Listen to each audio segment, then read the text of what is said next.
Good morning. My name is Jenny Ossing. My information is up here. My phone number, my email. If you have any questions about safety organized practice after my presentation is done, please feel free to reach out to me. I am here on behalf of Child Welfare Training Innovations. I'm doing some contract work for them. And as Matt said, we're going to be doing a very, very brief overview of safety organized practice. And we're going to really spend some time about the last hour or so getting your feedback in regards to how we're going to implement this moving forward. Here's our agenda for today. A little bit more about myself. I literally spent all week talking about myself. This is my 9th session. I'm getting a little loopy at this point. But I work on my day job for the Academy for Professional Excellence.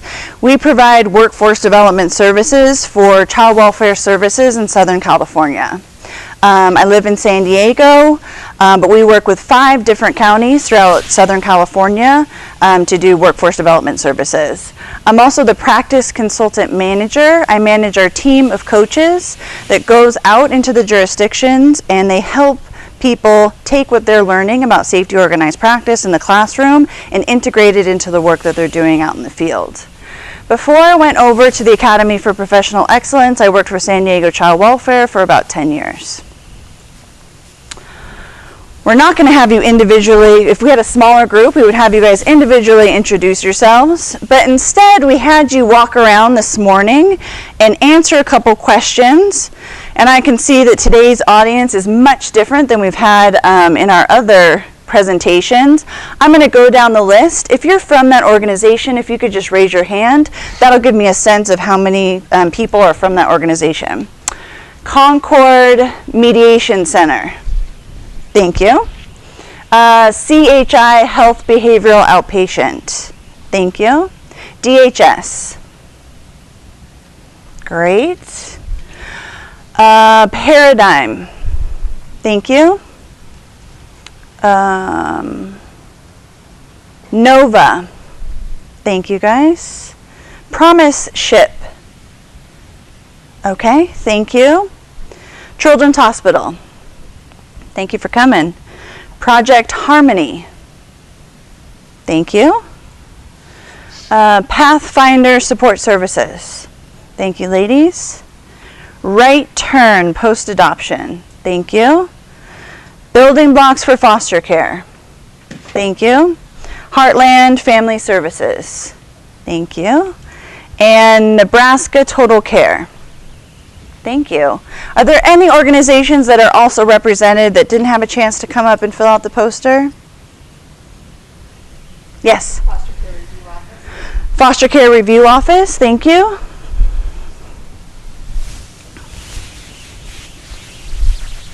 All right.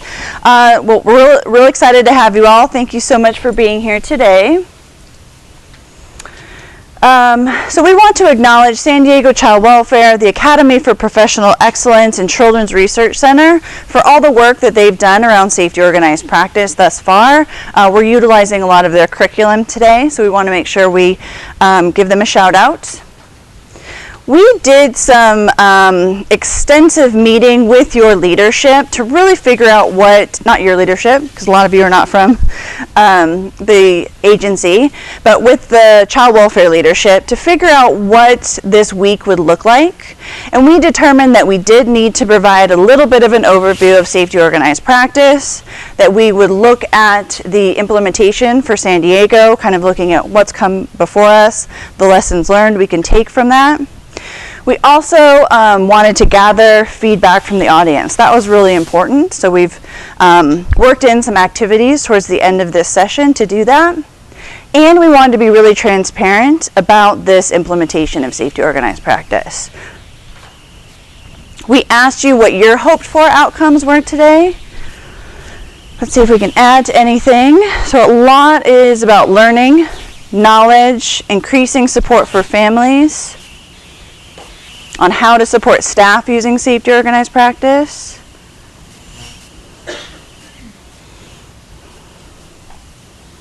Great. So we will be able to get to a lot of this today, but like I said, we're very briefly kind of touching the surface of safety organized practice. So you're probably going to leave with some questions because I'm not going to be able to go over the full model today, but we will be providing a handout available online that is an 80-page handout that reviews all of the different practices, and that's something you could reference once we're done with today. So agreements. So we do want to provide you with some tools to take away that align with safety organized practice. One of those tools is to make sure that we're creating agreements with families and partnering with families whenever we're building a relationship with them. So we're going to practice that skill today by creating agreements with this group about how we're going to work together today. So spend a moment thinking about this question. What rules or agreements do we need in place here today in this meeting about how we're going to work with each other that's going to ensure that this is a safe and productive environment? So think through, what do you need from yourself? What do you need from your peers? What do you need from me as the facilitator? So spend just a moment thinking about that.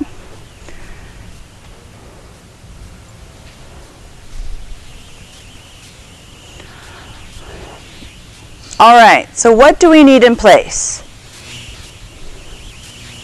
What rules?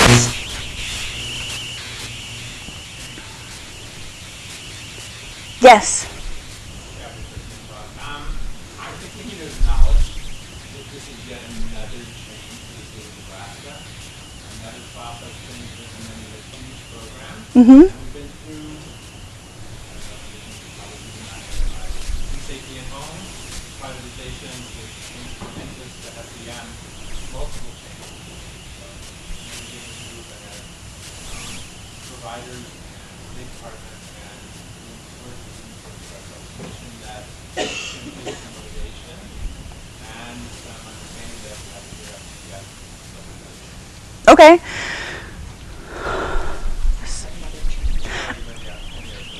Yeah, so another change, and maybe just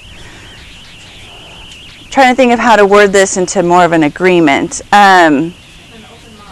Open mind, maybe? Would that be like keeping an open mind, but also acknowledging that the audience has been through a lot of change? I think we can agree on that. Thank you. Good job. Good first start. What else? Commitment? Tell me a little bit more about that. It kind of goes with what he said about it is another change, but then you have to have that open mind, but then you have to be committed to, kind of as Matt said, looking at the case studies. On the CFSR, family engagement was an issue, so how can we actually address that in a short time frame and not over the span of the 5-year study? Okay. So really thinking about how that's going to impact the way that we work together here today for the next couple hours. So I'm also thinking the commitment we have all made, regardless of what organization you're from, is that we want what's best for our children and families. And so we want to do and bring on practices that are going to help us all move towards that one commitment. So I think just acknowledging that commitment towards families, and that there's a lot of different moving parts that are part of that, but that ultimately is our goal. Yes? Can we all agree to use our outside voices so we can all hear the discussion? Yes. Is it hard right now? Yes. Okay. I think it might be, unfortunately, those fans too are not helping, even though it's going to get really hot in here, I have a feeling. Okay, use your outside voice. That's a great one. What else? You had a very, very clear expectation for the facilitator. I appreciate that. What else? Providing honest feedback that's also respectful. Oh, perfect. Honest feedback that is respectful. Great. What else?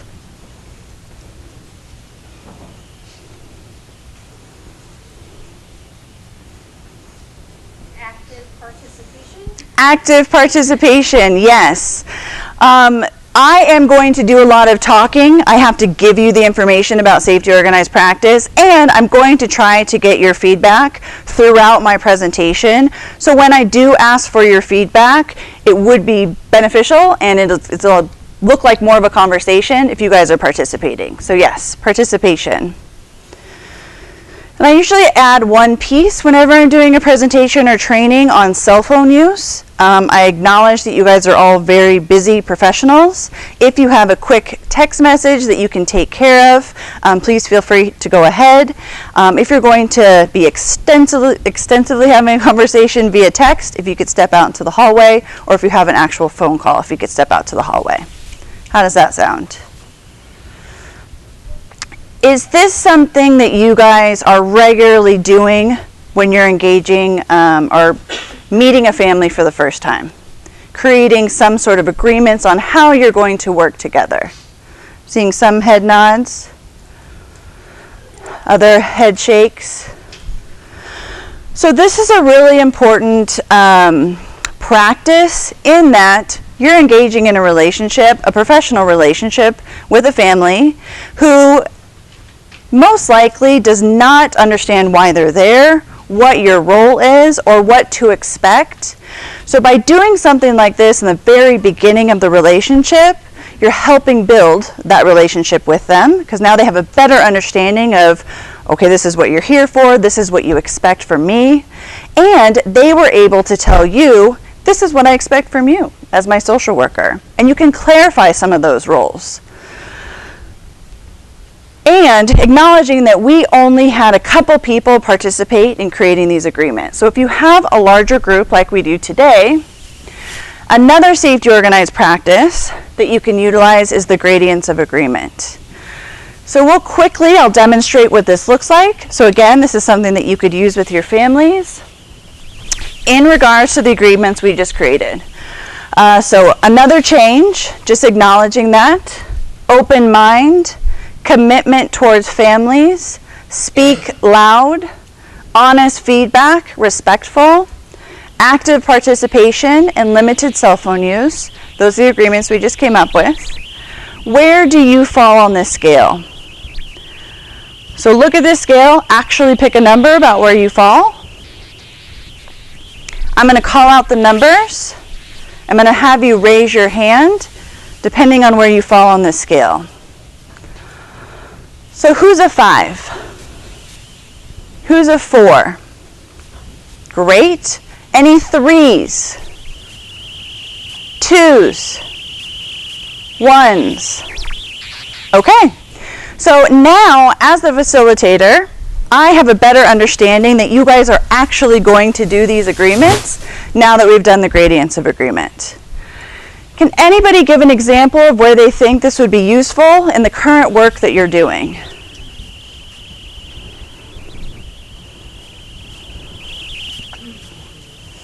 One more time. Family team meetings, yeah. That's actually the example I was going to use. We had something like a family team meeting. It was called the team decision-making meeting way back in the day in San Diego. And the facilitator used to go around the room and ask each participant at the end of the meeting, like after you've created a safety plan or come to some agreement about next steps, and they would ask each person, Dad, do you agree? Yes or no? Mom, yes or no? Grandma, yes or no? And that actually wasn't a very good setup for those individuals in that meeting. It individually asked them what they were, but when there's people in that room that are in a position of power, it's very unlikely that you're going to have a mom or a dad or a grandma disagree with what's been decided is the right answer with the agency in the room. So the gradients of agreement, had that been used, and is now being used, allows the parent to disagree a little bit, or the grandma to disagree a little bit. So in that way, let's say we went around, Mom, what are you? She says, I'm a 4. Dad, what are you? I'm a 5. Grandma, what are you? I'm a 3. Oh, tell me a little bit more about that, Grandma. And she says, well, in this plan that you've created, I'm driving the kids to school every single day. I'm willing to do that. I would love to do that. And I'm really worried that I can't fulfill that part of that safety plan because sometimes my car breaks down and I have to ask my neighbor to do that for me. And I'm worried that I'll get in trouble if I use the neighbor. It's like, well, let's change the safety plan. So we change the safety plan. Yes, every once in a while a neighbor can help with the transportation. Grandma, where are you now that we've changed this safety plan? I'm a 4. Great. So now we were able to have a conversation with Grandma about why she disagreed a little bit. And we probably wouldn't have gotten that from her. She probably would have just said yes. And then later down the road, if we had heard like, what? She's using a neighbor? We didn't vet that neighbor. We don't know who this person is. So it would have caused problems potentially down the road, and we were able to address that in the moment. So again, a helpful tool. This is not something you necessarily need to use all the time, but it is something that you could use in certain situations, given the situation that you have. All right. So moving on a little bit, it takes a village to raise a child. That is why we are so excited to have so many partners here today in the room, because we acknowledge that child welfare is not the only entity that can keep children safe. That we need to make sure that we're collaborating with our partners and that they are actually involved with creating safety for children. One of the exciting things about working with Nebraska right now is I have implemented safety organized practice in many different jurisdictions, and it has been a top-down implementation. Leadership sees this, says we want to bring on safety organized practice. They determine what that implementation will be, and they roll it out through child welfare. Nebraska, in getting a lot of the feedback from some of the other jurisdictions, has decided to be very strategic by holding these road shows way in advance of implementing this new practice, giving people a little taste of what it is going to look like, and inviting their community partners to the table. I have yet to see a jurisdiction do that, and I believe this is going to lead to a smoother implementation down the road and a better practice. If more people are knowing about what this looks like and have an idea about safety organized practice, the more it is going to be well received, the quicker the implementation is going to be. So I'm very excited to be part of this new process, and I look forward to seeing how this is going to impact implementation. Another piece that we're really trying to start getting people used to is that we want to be an organization that is constantly learning and is sharing in that learning with others. We cannot get stagnant. We cannot just think, okay, we got it, we're good, we're perfect. We don't need to change. We need to be constantly changing, we need to be learning, and we want to make sure that we're doing that with our partners. So we want to create this culture of shared learning. Another piece of that is really making sure that we're creating a continuous quality improvement organization, and that we have processes within that organization that help support continuous quality improvement. What that looks like is that we need to do something, we need to check it out with others, gather data, whether that's quantitative data, numbers, or whether that's qualitative data, like what we're getting today, in that we're asking you guys for your written and verbal feedback. We need to make sure that we're hearing that feedback, we're integrating it, and we're changing course if needed. It's not enough for us just to make a plan and continue on that course. When we're getting feedback that says we should move in other ways. Want to be very clear up front that we are not getting rid of anything. Safety organized practice does not replace any of the good practices that are already being done. It is an enhancement on top of those good practices that are already being done. For those that are within child welfare, structured decision making, trauma-informed care, families first, those things are remaining the same. Families first is a great practice. It includes a lot of the same concepts of safety organized practice. So making sure we're having good assessments, making sure we're engaging families, making sure that we're teaming with them. Those are all components of safety organized practice. They do not go away, they remain, and we enhance them with some of the practices of safety organized practice. Safety organized practice is not a procedure. It is not a policy change. This is a set of tools and a mind shift in how we work with our families. That is also something that we hope everyone utilizes, but every tool is not going to fit for every family. So there's a suite of tools that you get to pick and choose from that are going to work with particular families, work in particular situations, and will not work in others. So this is not something that they're going to start counting, because it just may be that we're not utilizing that tool because it's not working for the work that we're doing. It also might not feel good to you. There are certain tools that I used often when I was in one position because it aligned better with the work I was doing, and then I would stop using it when I transferred to a different position, and I started using a different tool because that aligned better with the work I was doing. So I want to be very clear, this is not a policy change. There will be no procedure around this, that it is a suite of tools. It's a way of thinking on how we partner with our families. Another way to think of this is that families first model gives us the why. Why are we working with our families the way that we are? What are we hoping to accomplish? Safety organized practice is the how. How are we going to do that good work? How do I collaborate with my families? How do I team with them? How do I do a balanced assessment? There'll be tools within safety organized practice that will get you there. So what's your current knowledge of safety organized practice? I was actually kind of excited. I think this is the highest we've gotten. And I see a couple of people. We have a 3, we have someone at 6, we have someone at 7. So I'm excited that we have some people in the room that know a little bit more about safety organized practice. And we're going to do some activities today that show you guys that you're already doing some parts of safety organized practice. Because again, it's an umbrella of best practices. You guys are already doing some best practices, so you're already doing elements of safety organized practice. We provide a 2-day overview training of safety organized practice. So just to give people an overview takes 2 days. We do not have 2 days. We have 2 hours.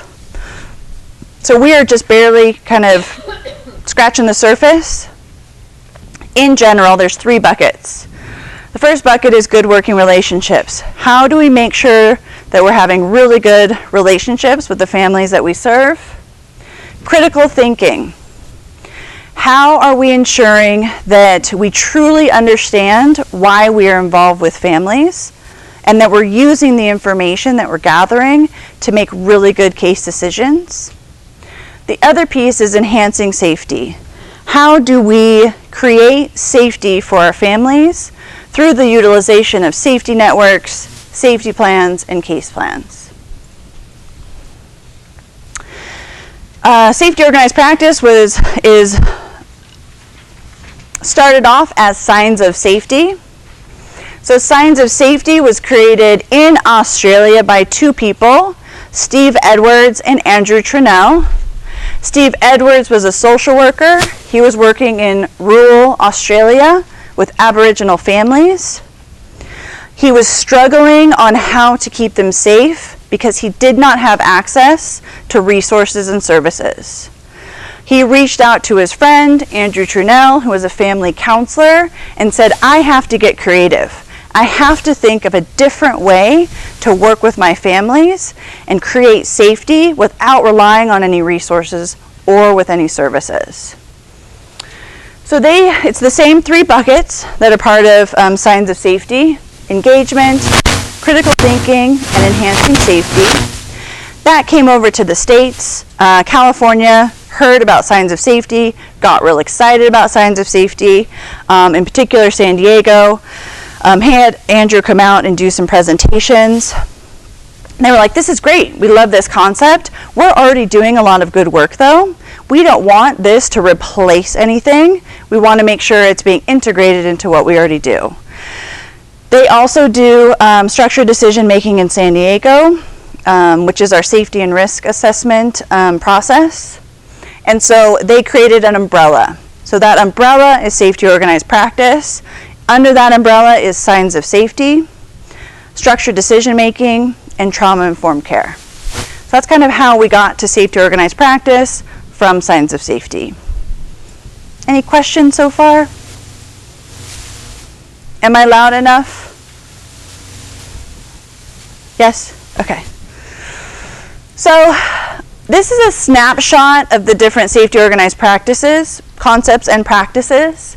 What I'd like you to do is go into your PowerPoint for this slide and circle the practices that are familiar to you that you are already utilizing and put an X next to the ones that are not as familiar or that you're just not utilizing in your practice currently.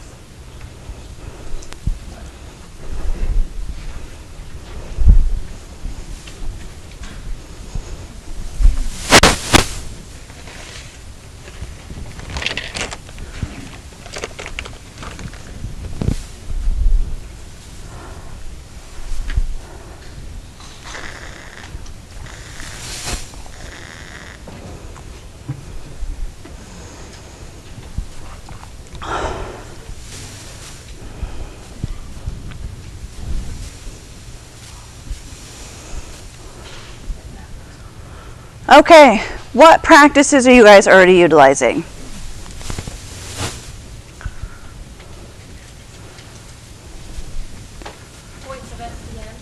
Voice of SCM, great. What else? Trauma informed, great. What else? Strength based, awesome. What else? Voice of the family, great. What else? Common language, awesome.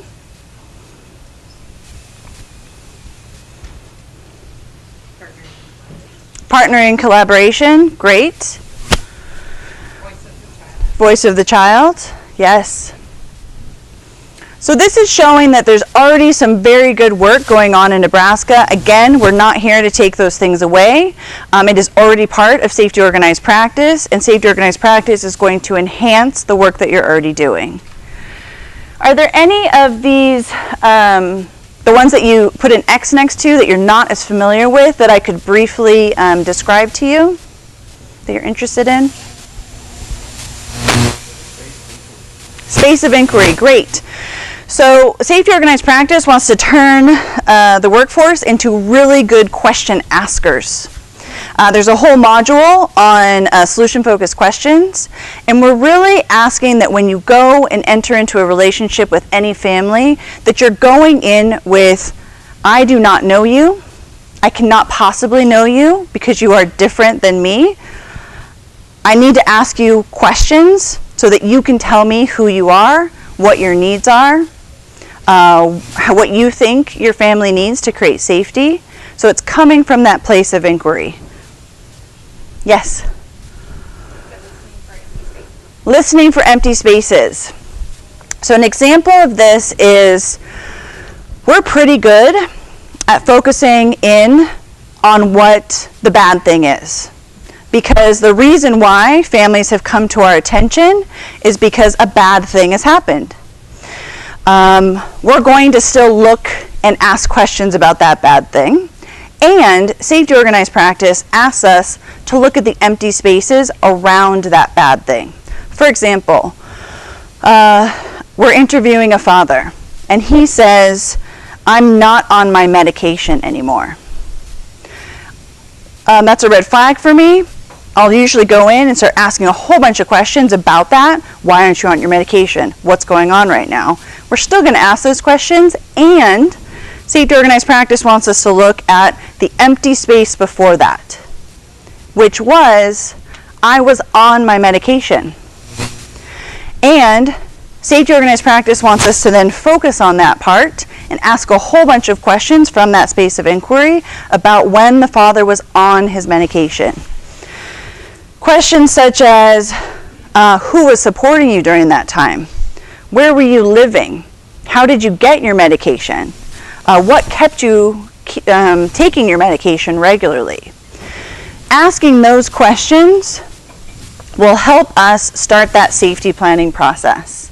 Because now I can use that information that he told me that works for him on staying on his medication, and I can try to help him replicate that in the future. So that's what it's looking for. It's not that we don't focus on that you're not on your medication. That's still a worry. That's still something I need to talk about. And if I want to start safety planning with him, I need to start looking at the positives. I need to look at when he was on his medication. Any thoughts on that? Questions? Comments?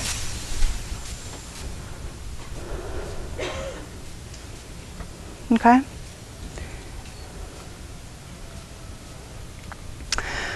So this is a definition of safety that we use to help guide this practice. Actions of protection taken by the caregiver mitigates the danger and is demonstrated over time. In order to have safety, we need to make sure that all of these pieces are in place, so all three of these different components. And this seems very general now. When we're working with our families, so this is a little bit more for the child welfare piece of it, but this would probably be shared out with other community partners.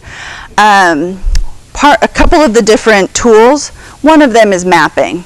So we come from that space of inquiry, we ask the family a lot of questions, we organize that information into a mapping structure. Once we're done with the mapping structure, we ask that the social worker and the family go through and they really get laser focused and identify, why are we here? Why are we involved with your family?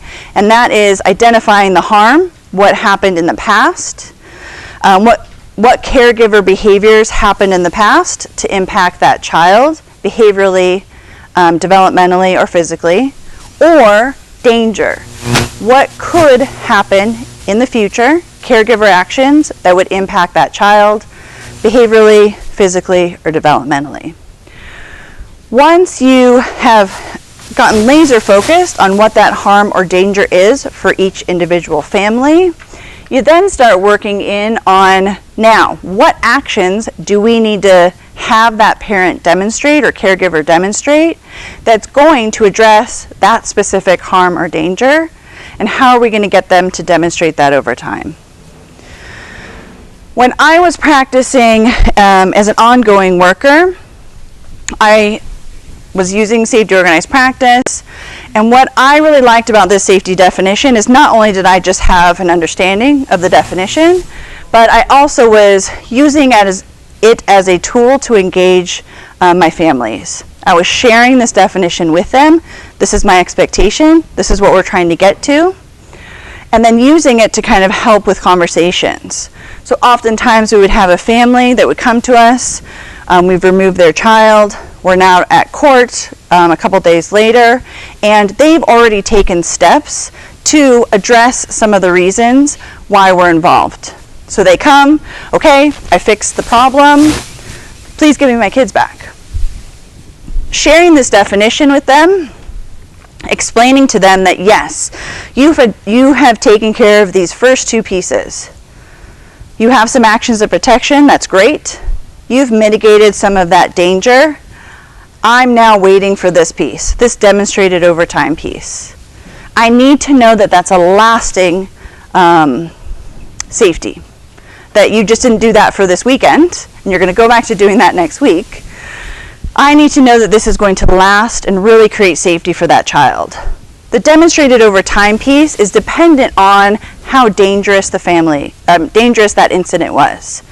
We have a lot of risk or a very dangerous situation. I'm going to need to see that demonstrated over time piece last much longer. If I have a case where the risk level is lower or the danger is lower, I do not need to see it demonstrated for as long. This may kind of seem a little loosey-goosey right now, but for each individual family, that time is going to be different because it's dependent on the caregiver, it's dependent on the incident that occurred. Any questions? Comments?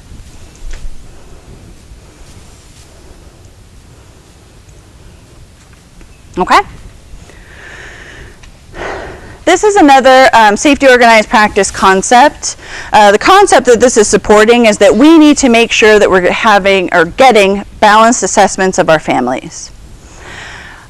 Like I said before, we're usually really good at focusing in on and getting information about the worries, about what the bad thing was.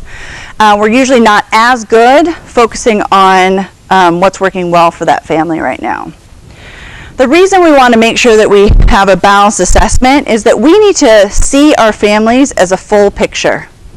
They are not defined just by the bad thing that happened.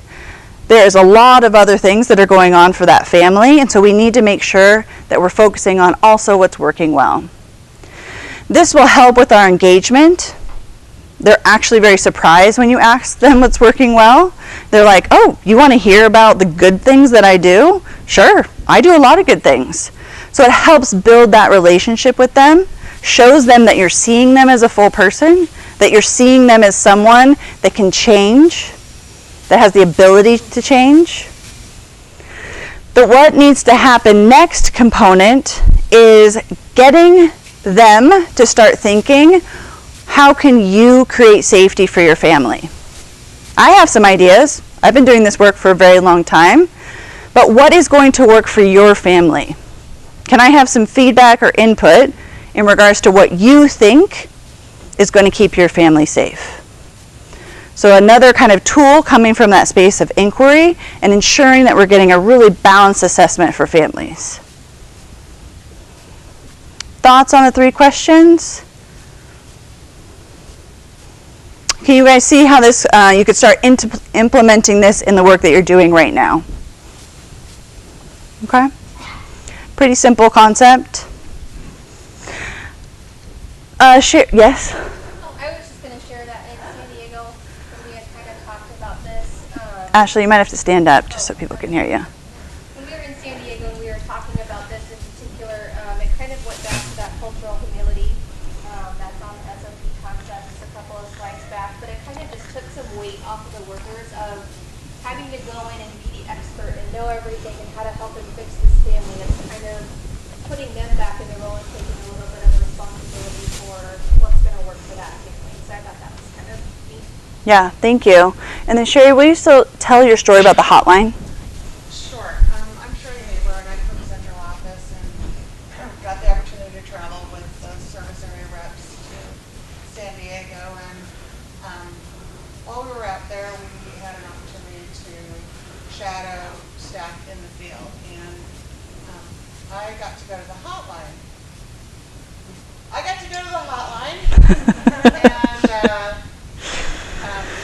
it was because I was like, what the heck can the hotline do with safety organized practice?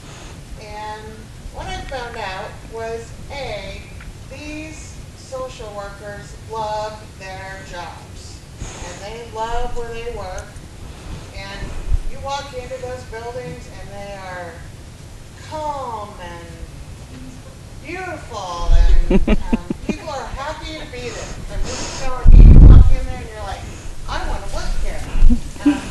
So you have that, and then I listened to several calls on the hotline, and what I heard was a lot of the things that our hotline already does, asking some of the same questions, but maybe with a little twist.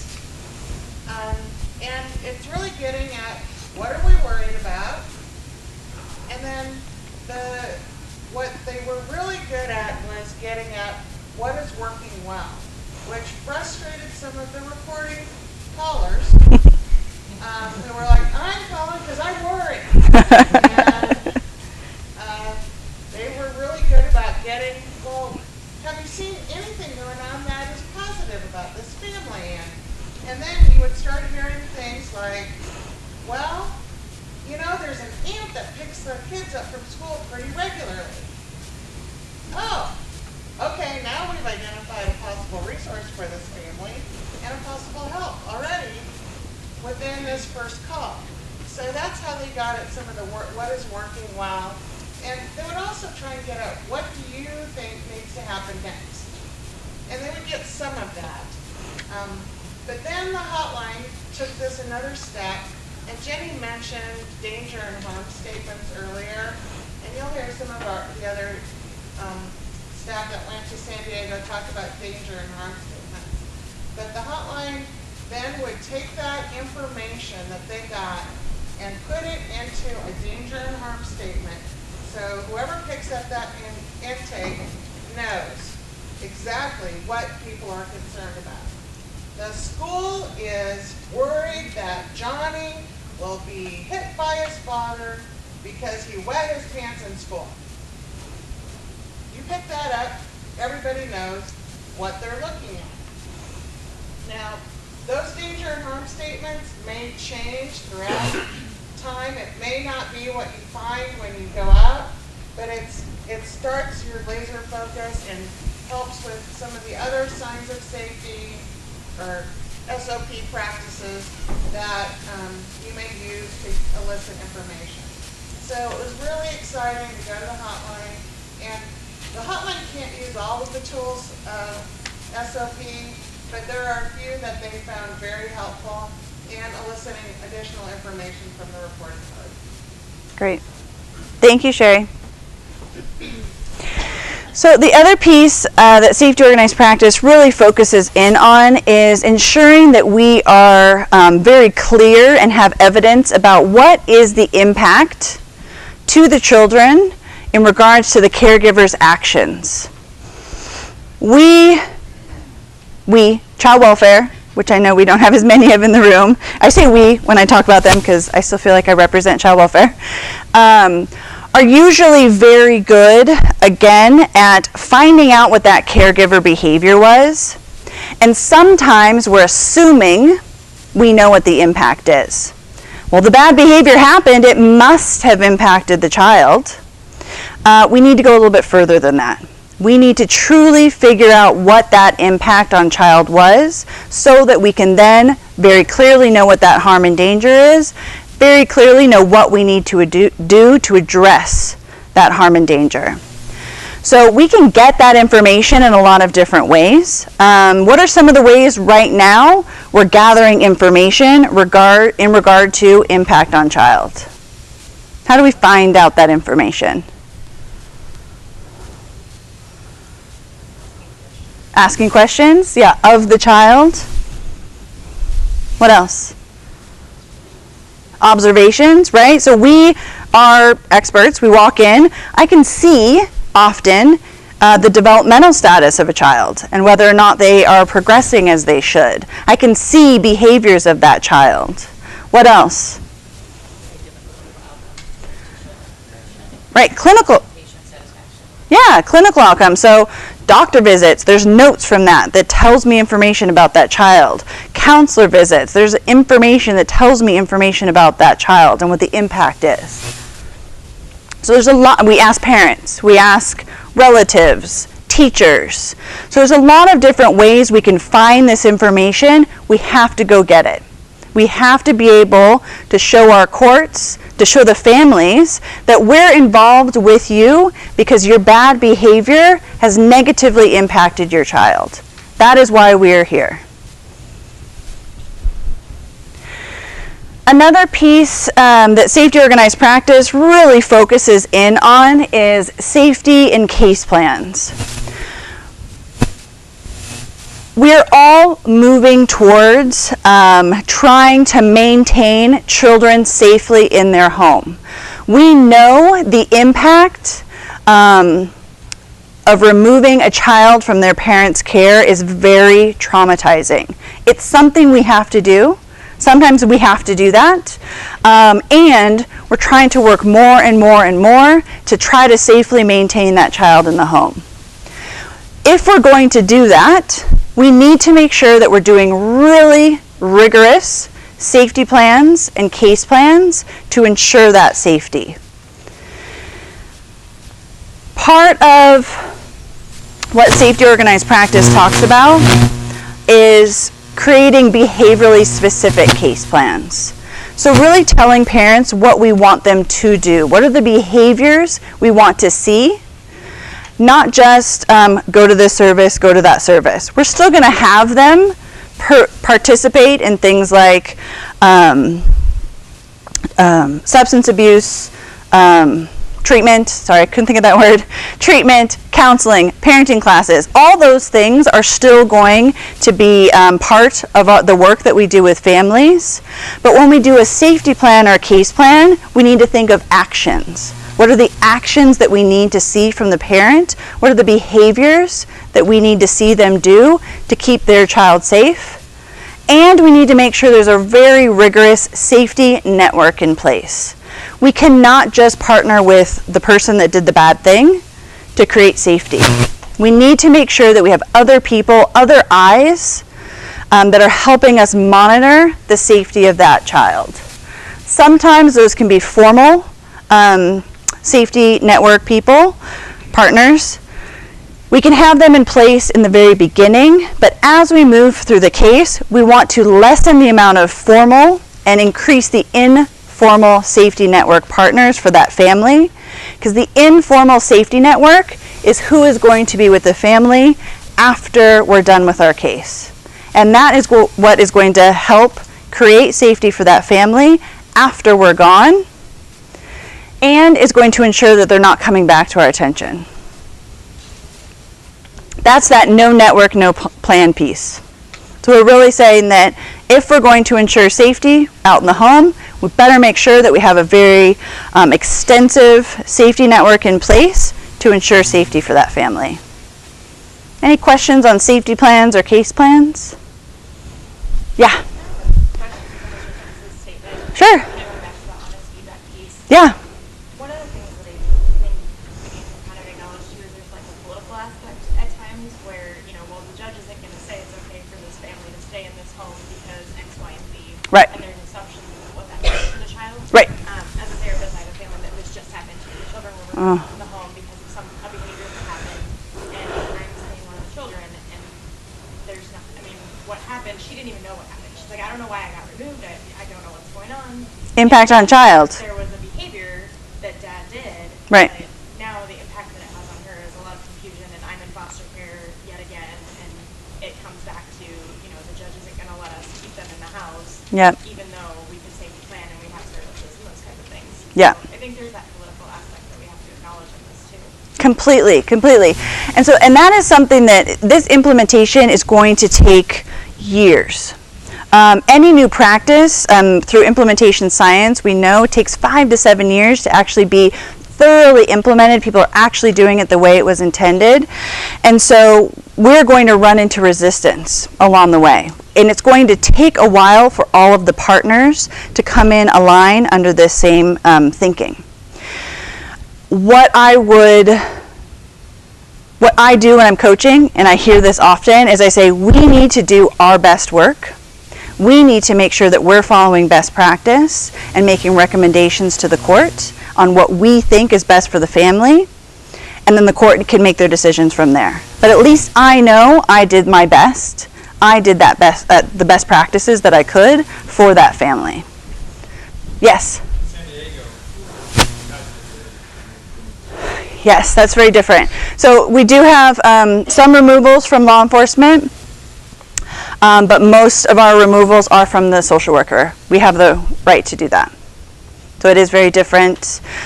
Wyoming, I've done some coaching and training out there. They're a little bit more similar to in system than that looks here. And in Wyoming, they're doing safety organized practice, and they have law enforcement removals. Law enforcement in court. So I think that's the same here. But yes, it is different. I do think we have to think that through. What does that look like when we have a different entity that's part of our system making those decisions? Agreed. Good question. Thank you. All right. So we have another piece, another slide, has a list of safety organized practice tools. If I could have you look at this slide, again, you might not recognize as many on here, but have you circle the ones that look familiar, have you put an X next to the ones that are not as familiar, or that maybe you're not utilizing at this time.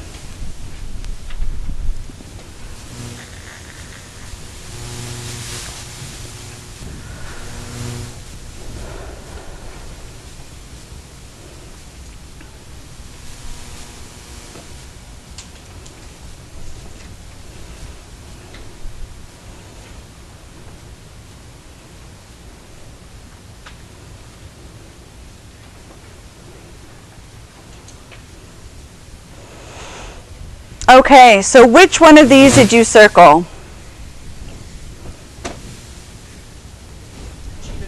Genograms, yes, you guys are already utilizing that. What else? Framework. Framework, great. What else?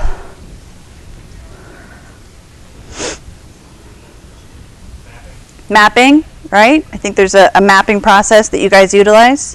What else? Goals, yep. Setting goals for our families, great. So I'm going to go into detail about, or not a little bit of detail about the safety house and the 3 houses, some tools to help engage our children. Are there any of these other ones that you'd like me quickly to review?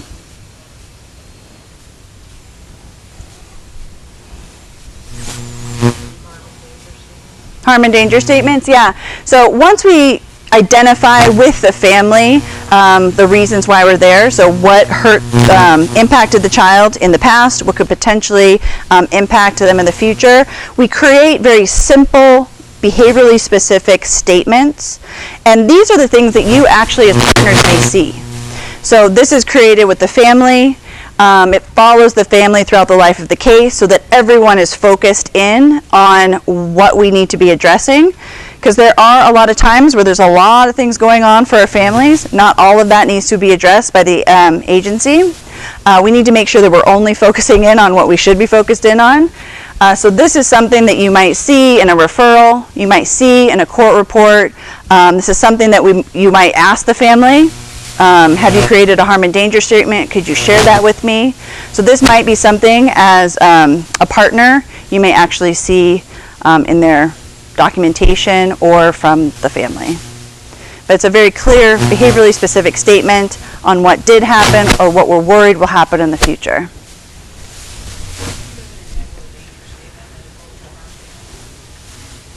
Right, so harm, anything that happened in the past, already did happen. Danger, anything we're worried about could happen in the future. So there's a formula. So the family is worried that mom will use methamphetamine again, will be unable to feed and care for her children, and that her children will be hungry and could potentially hurt themselves. So that would be a danger statement. A harm statement for that same example could be it was reported that mom used methamphetamines, was unable to feed and watch her children, and her daughter didn't eat for 2 days, slipped, fell, cut her hand open. So very behaviorally specific, very clear. That's why we're involved with your family. Any thoughts, questions about that? Great question. No one's asked that yet. This is the 9th session. I had to really think that one. So another piece is making sure that we're interviewing our children well. Children are likely to have witnessed what's going on in the home. They usually have a lot more information than we think they do. So we need to make sure that we're gathering their perspective. So we have 2 tools from Safety Organized Practice that we utilize to get that information. And one of those is the 3 houses. This was created by Nikki Weld and Maggie Greening. They heard of signs of safety, were very excited about the 3 questions, but primarily worked with children and wanted to think through a way that they could ask the 3 questions, but in a child-friendly format.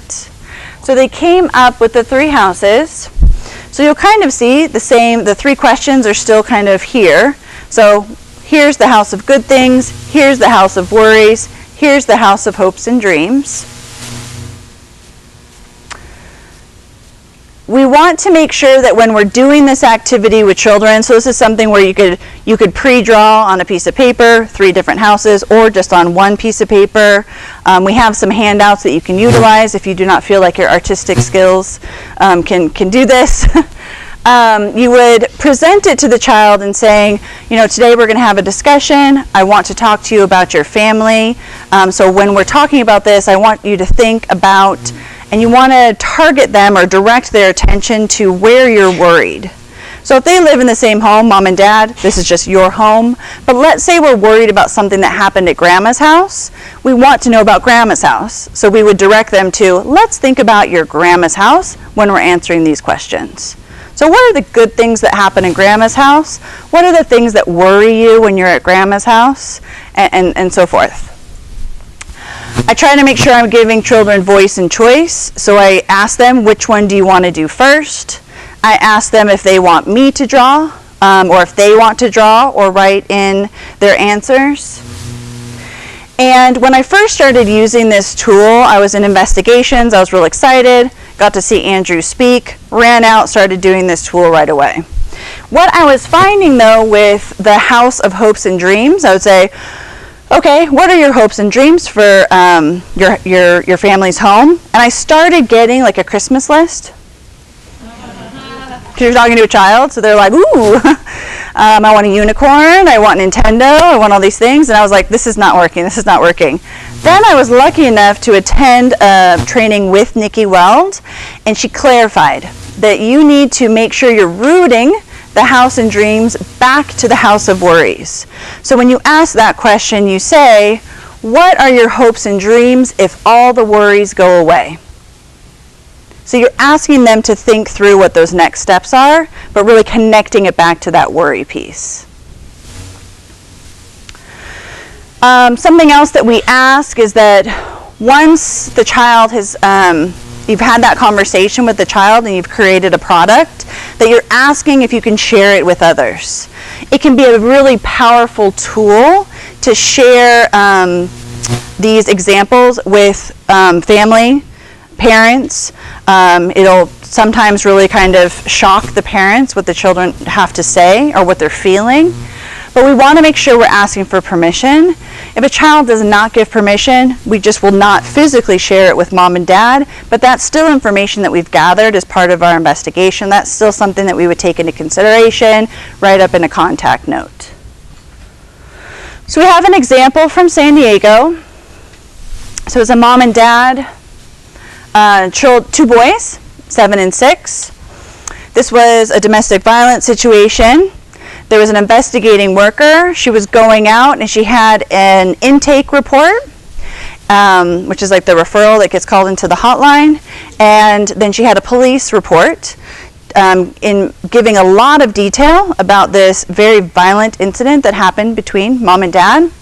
And there's information in both of those reports that said that the children were present in the room.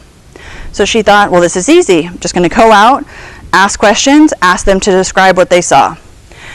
She did that, and both boys said, we didn't see anything, we have nothing to report. So she was confused by that. She had very detailed information saying that they were present. So she pulled out the 3 houses to help guide her conversation. And this is what came out of the house of worries for one of the boys. Dad scares us, we're afraid of him. He yells, he's mean, he hits my mom and scares us. Sad that he's been mean to my mom, hitting her and punching her. If we go back, my dad told my mom that he will kill her. And this was just with the social worker saying, what worries you in your home? Next, house of good things. What's good that's going on right now? And at this point, the kids had moved to a shelter, so I think that's what they were thinking about. That was their frame of reference. So they were in a shelter with their mom. Dad doesn't hit us, likes the shelter. I have friends at the shelter. I like my new school. House of dreams. I dream that I have a good life and that I am safe. No one knows the address here. He won't take her away. He won't find us, or he won't find her and do the same thing over and over. So just so different, asking that direct question, which is what we normally do, and sometimes we get really good information just asking a direct question, and that's okay. If you're getting a lot of good information from a child already, you don't need to stop them to pull out the 3 houses. You would do the 3 houses, or the next one we're going to introduce, the safety house, if you were having a hard time engaging a child, or if you just felt like, I think there's more here, I need to ask a question in a different way. I need to approach this in a different way. Any thoughts, comments? Anybody excited to run out and start using this right away? No? Is there a particular age Oh. group that focuses on? That's a great question. I would say just verbal-wise. So it could be that some 3-year-olds could do this. Some 3-year-olds might not be able to do this. That's probably, just thinking of my niece and nephew, that's where that would be. And then all the way up. We've had some people utilize this with adults. We've had some people that have teen parents, adults that are developmentally delayed, maybe a different way to engage. So people have gotten really creative with this. Oh, that's the piece I forgot to mention in the beginning. So it's not important that it's 3 houses. So we have had social workers that have gone out, introduced this concept to kids, and the kid right off the bat's like, I don't have a house. I have a trailer. I live in a trailer. Okay, we have 3 trailers then. So it doesn't matter so much that it's houses. It could be whatever. Someone in the very first, maybe it's because we were in a barn, in the very first session thought she saw horses, so she raised her hand. She's like, can you tell me about the 3 horses? And her neighbor was all, houses, houses, it says houses. But it could be 3 horses. If that's what they're into, 3 horses. Go for it. One of the other tools that I found really helpful in my practice, and it just so happened, I don't think that this is, you have to use it in one and not the other. When I was doing investigations, I used the 3 houses more. When I was in ongoing services, working in the courts, I used the safety house more. So I just, oh, and I'm sorry, this is not in your slides. This was one of the additions that we gather feedback at the end of each session, and this is something that people wanted to also see. So we added that in here. We are going to put on the internet, on the website, a resource guide. That resource guide for safety organized practice is 80 pages long. So we did not print it out for you because we wanted to save some trees, but you guys can access that after the presentation, and it has instructions for all of these different tools in there also. And what's great is it has different prompts in there from the creators of different ways to ask the questions that maybe I didn't go over today. So the safety house, you present it a little bit differently. You would say to the child, this is a pretend home where you are completely safe and no one can hurt you here. And I'm going to ask you a few questions about this house. So you would first start off with who lives in this house? And you would have them either write, draw, you could write, draw. Who lives in this house with you? What activities go on in this house? You would then follow up with like the front yard or grass area. Who can come and visit this house? This red circle out here is who can never come to this house. The roof piece is what rules need to be in place in order to keep this house safe. And then this path becomes a scaling question. So we asked the child, let's say the bad thing happened down here, I would describe to them maybe that one case. So remember that night where your dad really hurt your mom? That's here. This is, maybe this is the shelter right now, or the shelter is where you're at right now, and this is your safe house. Where are you right now? So maybe the child would say, well, I'm at the shelter, so I feel really close to this safe house. And I would say, well, what would get you even closer? And they would say, if I lived in my own house and it was safe and my dad wasn't there. Oh, okay, great. I have found after asking for permission, this was really powerful for a couple of my cases. In particular, a mom. I was telling her, you need to do this, you need to do this, you need to do this in order for your daughter to come home. She was like, yeah, but wasn't doing them. Did this safety house. The child pretty much said the same thing I was trying to say, but when I presented it to the mom, and it came from her child needed these things to be in place in order for her to feel safe to come home. Mom was on board, had them all done, kid came home like right afterwards. It just came from a different person. People don't like to be told what to do when it comes from some outside person. Anybody excited to go out and do this one? No? Okay. All right, so we have a video. We really wanted to kind of bring a mix in of different people. Unfortunately, we couldn't find a judge that was willing to travel all the way across Nebraska with us. So we have a video from Judge Cayeti. She is from San Diego, and how she includes the voice of the child in her courtroom. I always get reports, both from child welfare, sometimes from probation, and a lot of times from the CASA. And obviously myself and my brother, we always read the reports because that's very important. A lot of time and effort is put into providing information to the court, but everything isn't in a report.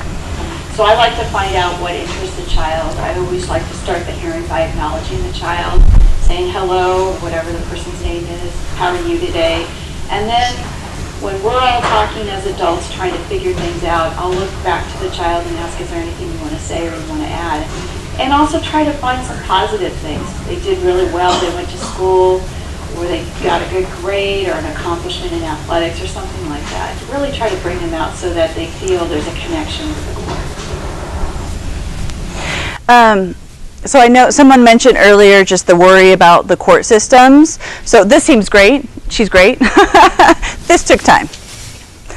It didn't happen overnight. It took a while for the courts to realize, just as we are struggling with, is this going to stick around? Should I learn this if it's just going to be the passing fad?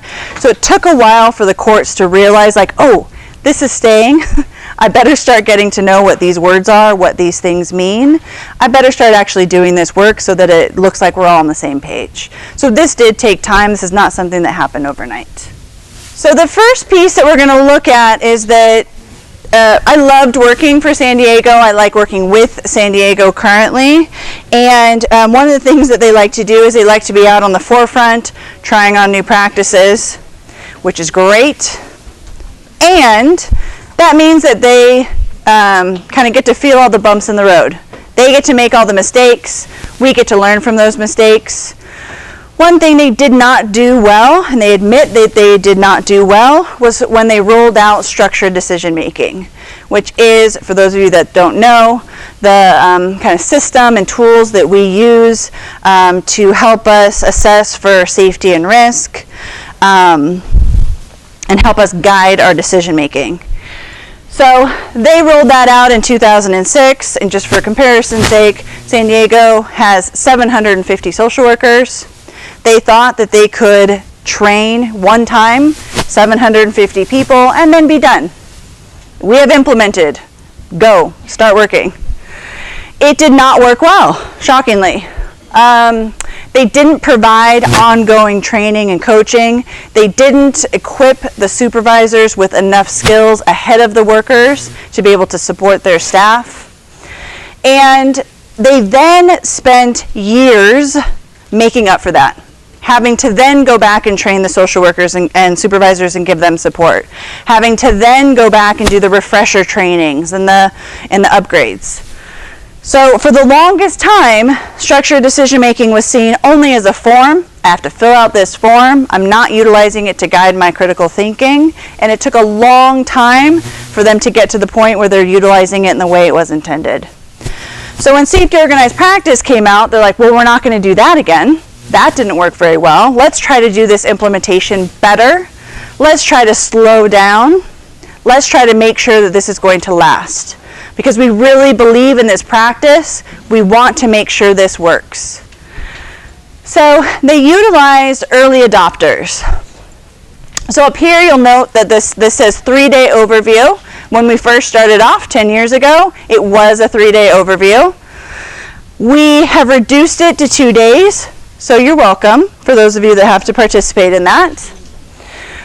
Those early adopters, so these were representatives from each of the different regions from San Diego. They got a few representatives, brought them in, trained them on safety organized practice. They gave them that 3-day overview. Then those early adopters helped create the 12 modules. So the 12 modules, San Diego said, well, it didn't work to just train everybody one time and then let them go. We want to make sure we have this spaced learning, especially because we have adult learners. So they broke down safety organized practice into 12 bite-sized pieces and trained it over the course of a year. So you go in, you learn a little bit about safety organized practice in about a 3-hour module. Then you go and practice and try on those skills for a month. You come back, learn a little bit more, try it on for a month. So again, this goes to show there is no light switch. We cannot just turn it on and say everyone's doing safety organized practice, because that's not how it works. It is slowly going to be implemented. It is slowly going to permeate the work that we're doing. Then they trained some of their supervisors. They did some training for their court partners. Then they had those early adopters. They trained them on how to train the 12 modules, and they had them go back to their offices and their regions, and they had them train their peers. So when you heard Matt talk about the trainer for trainer format, that's what he means. That we come out and we train the jurisdiction to be able to train their own people. That way you don't need to keep having us come out over and over again and train. You have local wisdom and experts that can help train that material. Then after they had kind of trained a majority of their staff, they started including the 3-day overview into their initial training for all social workers. So all social workers, when they come on board, they receive the 3-day overview, then they can go into the 12 modules. And even though this was a better way to roll out a new practice, it still had a couple bumps. The one bump that they acknowledge, and it took some time to fix, was that they didn't mandate that their supervisors had to go through the 12 modules. So they kind of went through the overview training, but didn't have to attend the 12 modules. They didn't mandate it. So some supervisors chose to go through the 12 modules, and in those regions that worked fine. But the ones that didn't, they realized implementation was kind of stalling. That's because the line workers were going, learning about the new practice, getting excited about it, trying on the new practice, only to find out that their supervisor didn't support it or understand what they were doing.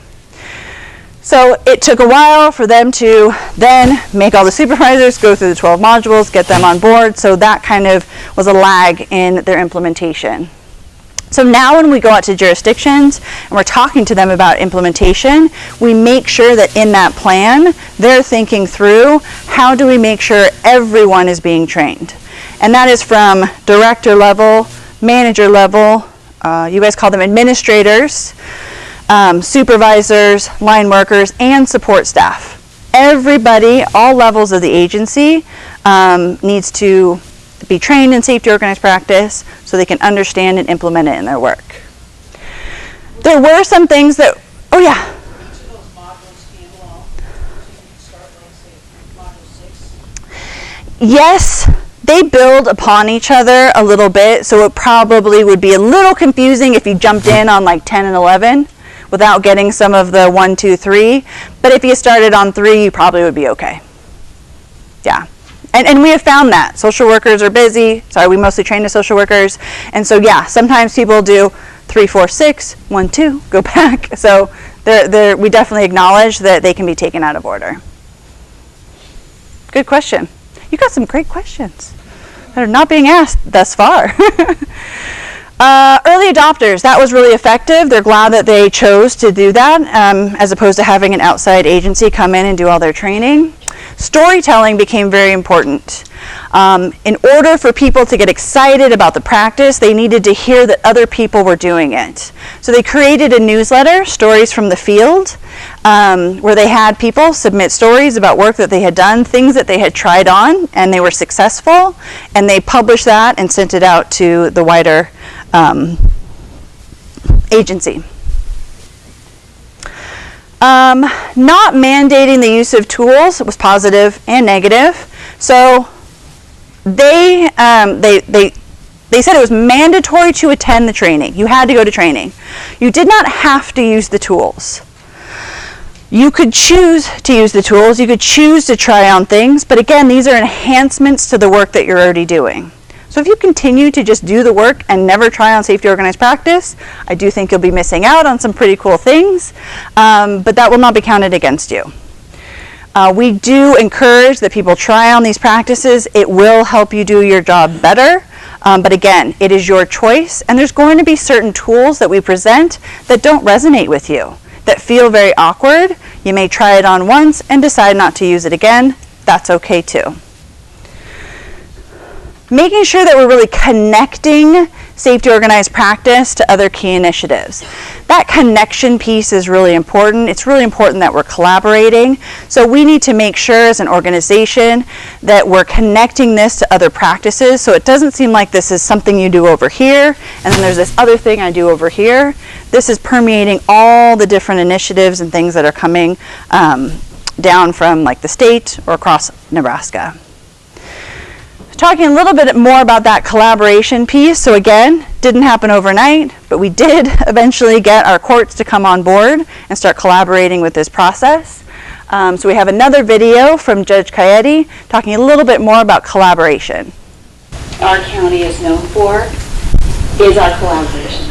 Our collaboration with child welfare, with CASAs, with the attorneys, including county council, dependency legal group, the court, on crossover issues with probation, with the public defender and the district attorney, and trying to work on solutions where we address what needs to be taken care of and perhaps never have the youth or the family ever make it to the courthouse. I'd rather than not know where a juvenile court is and not have a need to know where a juvenile court is so long as their needs are being met outside of a courtroom setting. Great. Couple other comments in regards to implementation. So success is a process. Not sure if I already mentioned this, but any implementation, according to implementation science of a new practice in a larger organization, is going to take between 5 and 7 years. So this is not something that we expect is going to happen overnight. Again, this is something that is slowly going to permeate the work that we're doing. There will be resistance. There will be resistance. Different staff will be resistant to this practice. The courts, there's going to be certain providers that are not going to, and that's something that we expect, and that's okay. We will work through that resistance. It will make practice better. There needs to be a high level of leadership support. And this is not, yes, please train all my people and make them start doing that work. It is having high level leadership attend the training and actually start integrating it into the practice. We need that to happen, and in jurisdictions where that does happen, implementation goes much faster. So we have started to create our implementation team that is going to help in planning for our next steps in regards to implementation. These are some of the things that we're asking them to take into consideration in regards to implementing change. So we need to make sure that we have a good vision in place, skills, incentives, resources, and an action plan. If we're missing any of these components, it can throw the implementation out of whack, or will extend the length of that implementation. So for example, if we don't have a vision, if we are not clearly creating a vision on why we need the organization to adopt safety organized practice, it's going to lead to confusion. If we don't provide the skills to our people through training or coaching, they're going to be anxious because they're not going to know what is expected of them. If we don't provide incentives, so the why we need to do this practice, there's going to be resistance. If we don't give them the resources, so in particular for this, if we don't give them the time to try on these new practices, if we don't give them the time to attend these trainings, there's going to be frustration. And if we don't have a clear action plan in place, so when do we expect certain things to be completed by? What are our timelines and time frames? We're going to feel like we're on a treadmill, just spinning our wheels. So this implementation team is going to be focusing on all of these different pieces and utilizing the feedback we've gotten this week to help inform what this is going to look like. Yeah. Sure. Yeah.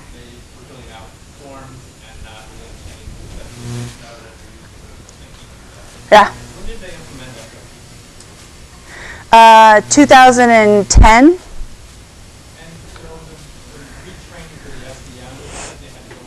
Yeah.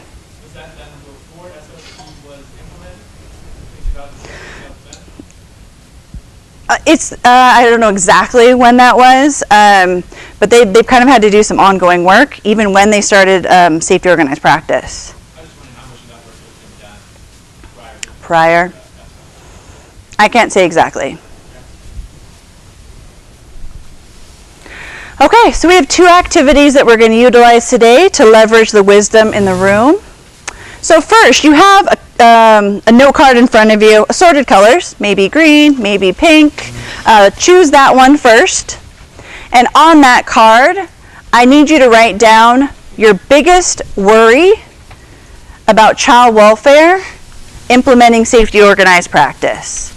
So please make sure you're writing down one idea, that you're making it legible, because we're going to collect all of these worries and make sure that we are hearing each individual worry.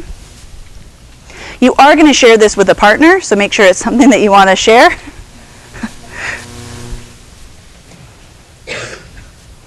So on the colorful note card, what is your biggest worry about child welfare implementing safety organized practice?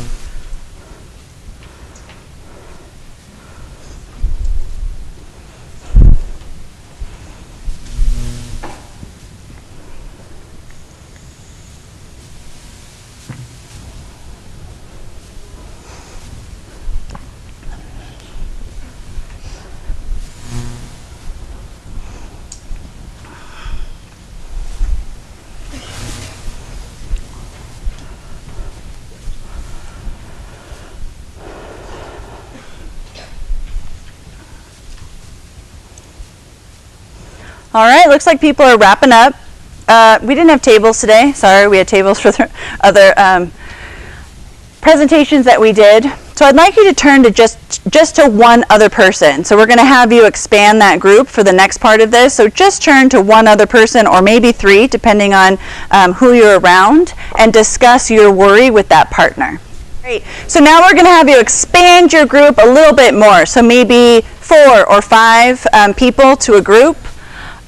So share your worry again, and choose the one biggest worry that we're going to report out so we can have a brief discussion about it. Again, we're going to collect each individual one, but for our discussion, if we could have everybody pick their biggest worry out of their small group. So group of 4 or 5, have another discussion, pick your biggest worry. So now we're going to go around, and I'll try to find the groups, and have you guys just give us your biggest worry. Do you mind starting here? We talked a lot about high-level engagement, and If we could have your attention back up front, please. just worried about, as the administration changes, the ability for them to commit to it as well, because these new changes just take time. And Yes. years. So it's not a quick fix, and so just having their support to engage and be a part of active participation in that process. Yeah. Support, I think, from the administration. Administration, and then there's that time piece. Like, are we going to give this the time that it needs? Okay, great. Thank you for sharing. Oh, yeah, sorry. So she was saying that we need to make sure that we have support from our administration, especially as administrations change, to ensure that it's given the time that it needs to really be implemented. I apologize. So when you guys are speaking, make sure you speak up a little bit. I think it's important, I think it says it is to sustain the process, or to sustain the fidelity of the model. True, yes. Another group? Were you guys all in the same group? Just collaboration. If it starts with IA, communicate with them what they so if they're going to stay in home services and then in-home team technology take over. Oh. And then providers will keep going what the SOP practices identified. Okay. That communication, I think of making sure that the person knows exactly what is identified from IA at the beginning, so something's not lost. Okay, so communication and collaboration between, like, when cases get transferred. So sometimes it's from agency to agency, sometimes that's within the organization, but making sure that there's that communication and collaboration. I think to add on to that too is identifying all the key players from the beginning Mm-hmm. and not bringing others in later in the game. Not that you want to have 20 people at a team meeting, but just whether it's involving them in a conference call or collaborating with the partnering agencies of kind of what's going on, so everybody's on the same page. Okay, so collaborating early on with the family, with as many partners as we can, as opposed to waiting until later and pulling people in. That's a great idea. Another worry. Yes? Our group had that we were just kind of mainly worried about making sure that everybody is that needs to be implementing this is sufficiently trained to do so. Because I mean, it's one thing to learn about what safety organized practice is, and I think it's a totally different ballgame to know how to implement it, and make sure that everybody is trained in the knowledge of what safety organized practice is, but also trained the same way in how to implement it, because I mean, as we probably all know, the different service areas in Nebraska tend to do things Very different. entirely different. Right. As somebody that works with 3 different service areas Yep. in the state, I have to do this for this area, but not this area, and I have to do this thing over here for this other area. And so I think across the board, sometimes that's when things with services and communication and collaboration falls off. And so I think it might start with having a universal kind of way to train and implement. Great. So I heard sufficient training and implementation, but then what I also heard was consistency. How do we maintain consistency across our entire state? Especially because you guys are so spread out. I literally know that. I've driven through Nebraska. Very spread out. There's in different climates. I had snow. Our worry kind of piggybacks off of that, so that's the only reason I raised Of course. in regards to training. I mean, it's easy to, oftentimes we'll get a training where it'll be just presented like this is what it is and here are the tools. And it's hard to, I know it's hard to be able to, you can do little side discussions and like practice together. But if there's a way to like, for workers to observe how it's actually being done, like videos of it being done, because I think the comfort level, and it's different too of how it's being done in like in an investigation compared to I've had a case and ongoing for a year. You may feel comfortable pulling out some of these things at a family team meeting. You built this really strong relationship, as opposed to investigation, seeing in those different areas how to implement it. Because if it isn't required, some workers may not buy into it, may not, because they just feel uncomfortable by it, and where do I bring out this gradient scale in front of a parent? How do I transition to that? So being able to actually observe how it is being done, maybe in this training, as opposed to here's the tools, go ahead and use them, choose what you want, I think would be much more beneficial to get people bought into this new model. Okay, great.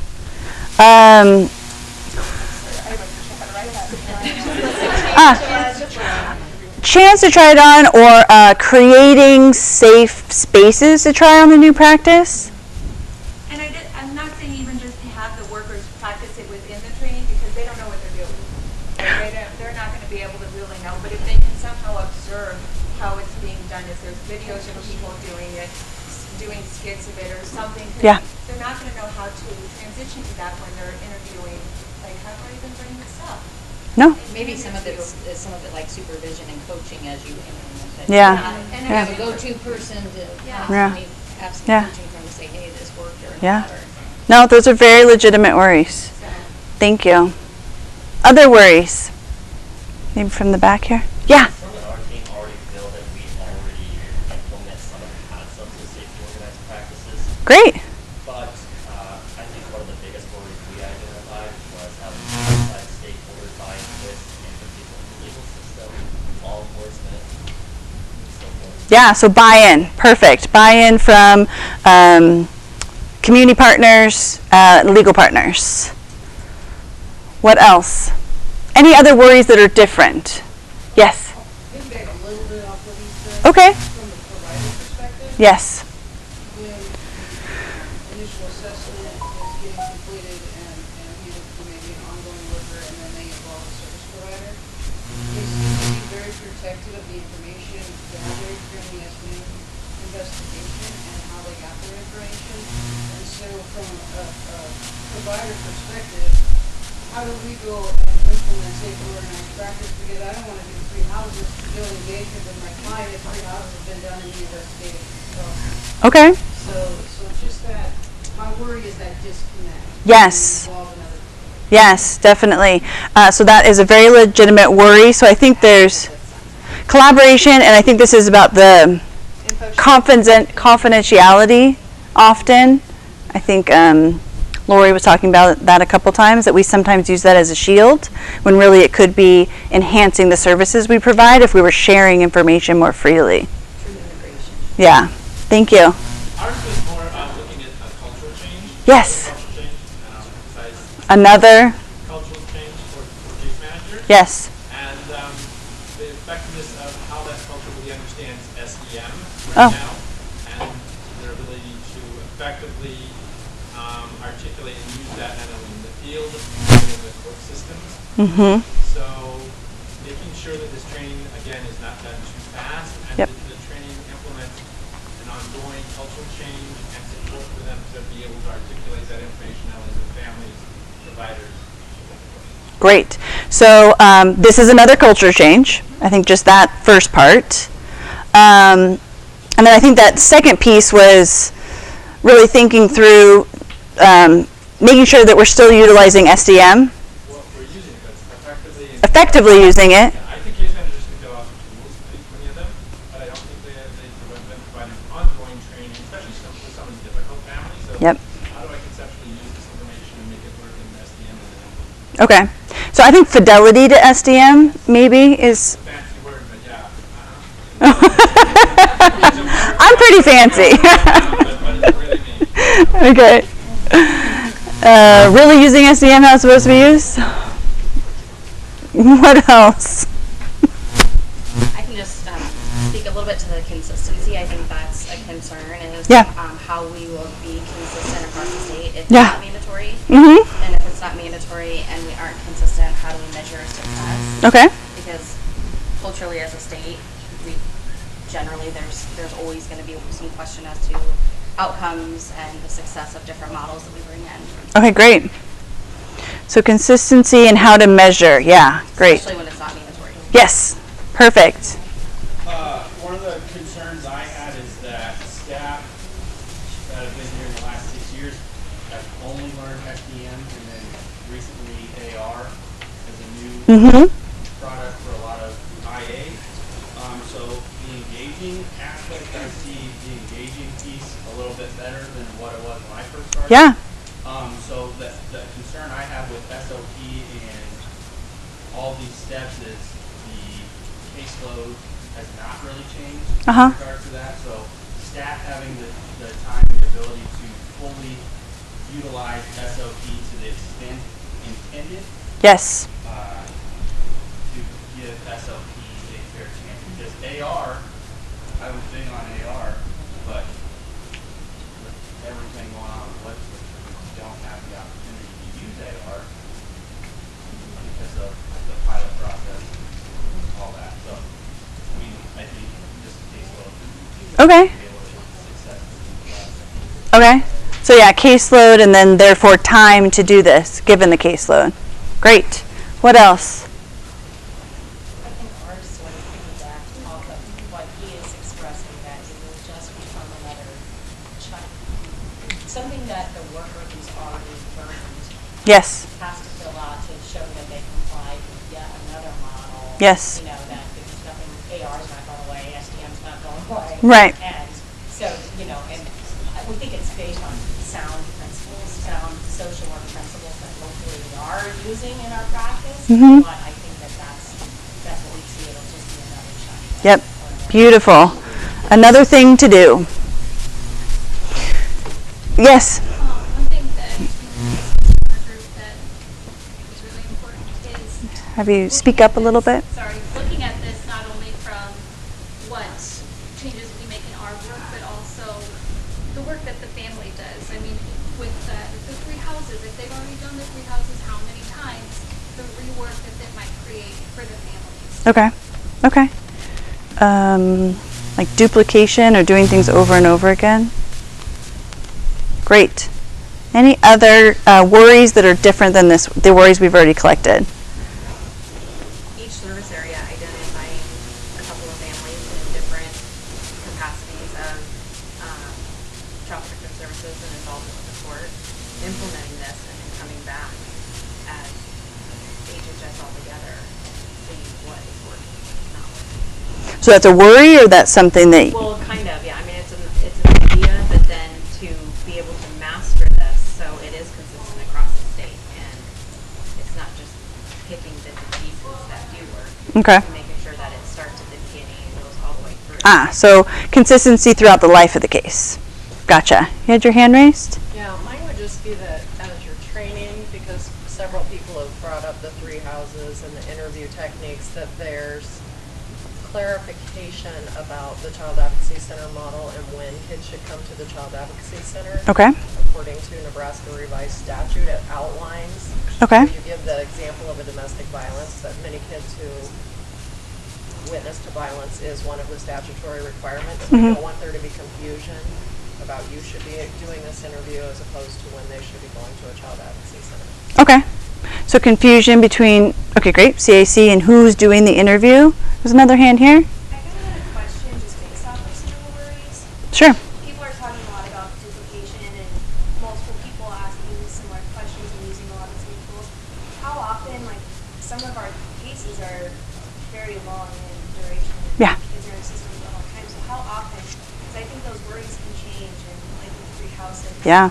different things come up all the time. And so how often and how frequently are we supposed to be using some of these tools, and is there guidelines for that? That's very case specific. I think you might, it would be interesting to maybe do one at the beginning of the case and to see, do one at the end to see if there's been any change. It could be there's a new worry. I have a case, I have a new report coming in saying there's a new worry, I might do it again. So I don't think that it's not prescriptive. There's no like you should do this many. We don't recommend you do it on every case. Again, if a child is readily already giving you information, this is not something you need to utilize. So there's not really any, it's going to be your social work kind of intuition telling you I need to pull out an extra tool right now. Okay, great. Thank you guys. That was tons of feedback. We really appreciate it. These are some of the common worries that we see when we go out to jurisdictions that I just wanted to address really quickly. So that safety organized practice is the flavor of the month. I had a gentleman come up and give me a comment about this. The reason why we're worried about this is because this is real. This is real for us in Health and Human Services. We do see things come and go. Oftentimes those things are connected to funding and initiatives. This is not connected to any funding source or any initiatives. This is something that your jurisdiction has decided to put resources towards because they believe it's going to enhance the services that you're doing. So there's no funding source at the state or federal level that's going to be taken away that directly links to the implementation of safety organized practice. We've also seen, comment? On the flip side of that, there's no funding source that ensures that we do it. Correct. You have to, correct. So what we have seen is this continues to grow. That we are continuing to roll this out in more jurisdictions, and that the jurisdictions that we are rolling it out, it is not the flavor of the month. It is something that is lasting. Like for San Diego, 10 years.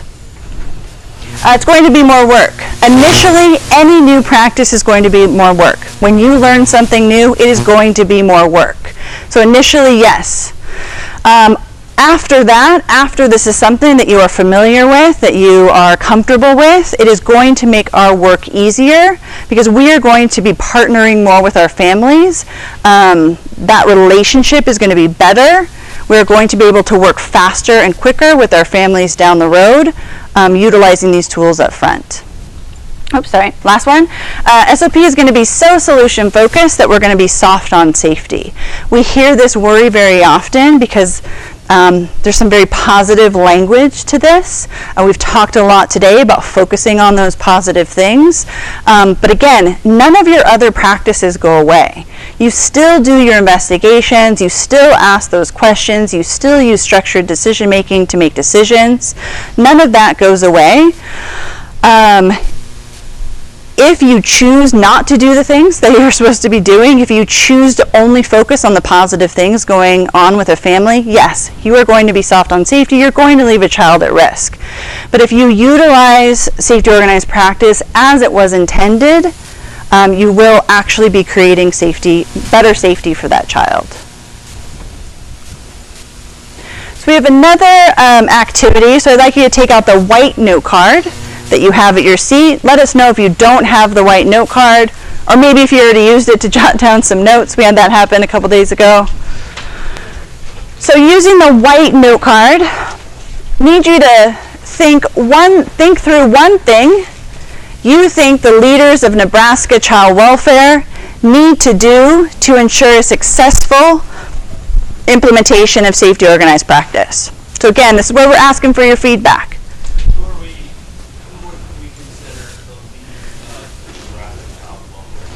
Matt, Lori, and the other people here in the room today that are going to be leading this implementation. So what's the one thing you think the leaders of Nebraska child welfare need to do to ensure successful implementation of safety organized practice?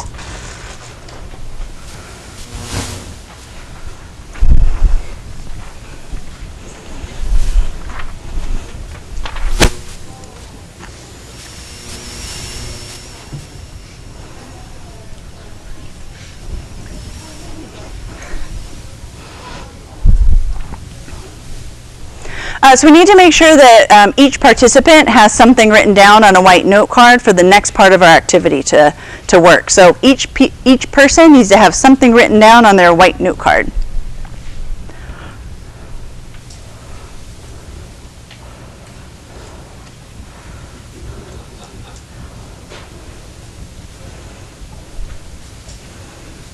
All right. So we're going to get up. It's going to get a little noisy in here, so I want to make sure I'm very clear on the two parts to this next activity. The first part is mill and pass. So you're going to stand up, you're going to take your white card and a pen, and you're going to walk around the room, and you're going to pass and trade your card with the people that you see. You're not going to read the card, you're just going to pass and trade. We're shuffling the deck. The next piece, when I yell stop, and it's going to be kind of tricky, so I'm going to try my best. Yell stop, I may flash the lights to get your attention. That's the talk and rate. So you're going to find a partner, you're going to talk about the ideas that you have in your hand, and then you're going to flip over the card on the back and you're going to rate the idea. So you only rate the card that you have in your hand, and you rate it from 1 to 5 on a scale. 1 is, I don't like this idea, or I don't think this is a good idea. 5 is, I think this is a great idea. I hope they actually do this. So after that, we're going to go back to milling and passing. So I'm going to tell you to stop. You'll go back to milling and passing. I'll tell you to stop again. You'll meet with a partner, rate your card. So you're going to rate an idea 4 times, and then we'll come back and we'll discuss the ideas that rose to the top. Any questions about those instructions? Okay, so stand, grab your white card and a pen, walk around, mill and pass. You should have 4 numbers on the back of your card. If you could total up those 4 numbers, write that number on the back and circle it.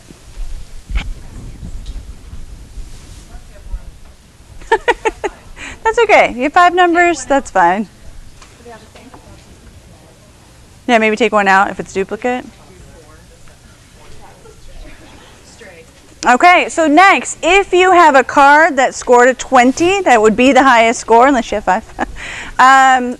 Raise your hand. Those are the ideas that rose to the top. Great. Let's start up here. What was your idea on your card? It says continued support, supervision, and coaching during implementation. Continue to support coaching and supervision during implementation. Yes. Ensure that stakeholders and service providers are trained and understand. Okay. So ensure that stakeholders and service providers are trained. Here? Allow and mandate time for training staff. Training needs to involve observed simulation of SOP and chances to practice implementation. One more time. Allow and mandate time for training staff. Training needs to involve observed simulation of SOP and chances to practice implementation. Great. So time for implementation, to practice, maybe via simulation, to try on the practice. Great. Other 20s? Yes? We had one that said leaders need to buy in and have accountability in implementation of the use of SOP. Great. So leadership buy-in. Other 20s? Yes? Be knowledgeable of the model, comfortable and committed to speak to ensure utilization by field staff and all levels of professionals. Great. Yes? Provide multiple trainings on SOP throughout the year to ensure everyone has the opportunity. Perfect. Multiple trainings throughout the year so they have the opportunity to be trained. Other 20s? I know, do you get happy when yours is a 20? You're like, that was mine. Any other 20s? Any 19s that have a different idea that hasn't already been said? Yes? That the legal system also has to have that buy-in. If our stakeholders and service providers are going through all this effort, Yes. and it's not being recognized where ultimate decisions are made. Right.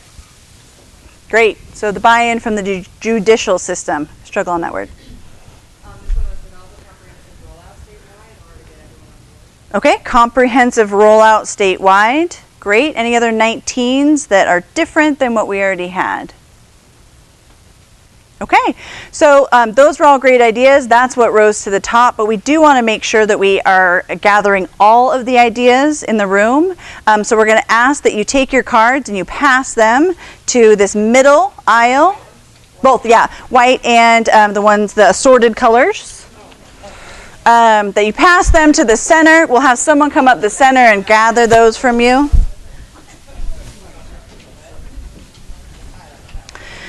So we have a couple more things. I'm going to show you some data from San Diego, and then we're going to have the panel, or the representatives that went out to San Diego. They're going to form a panel up here at the front of the room, and we're going to give you guys the opportunity to ask them questions about their experience.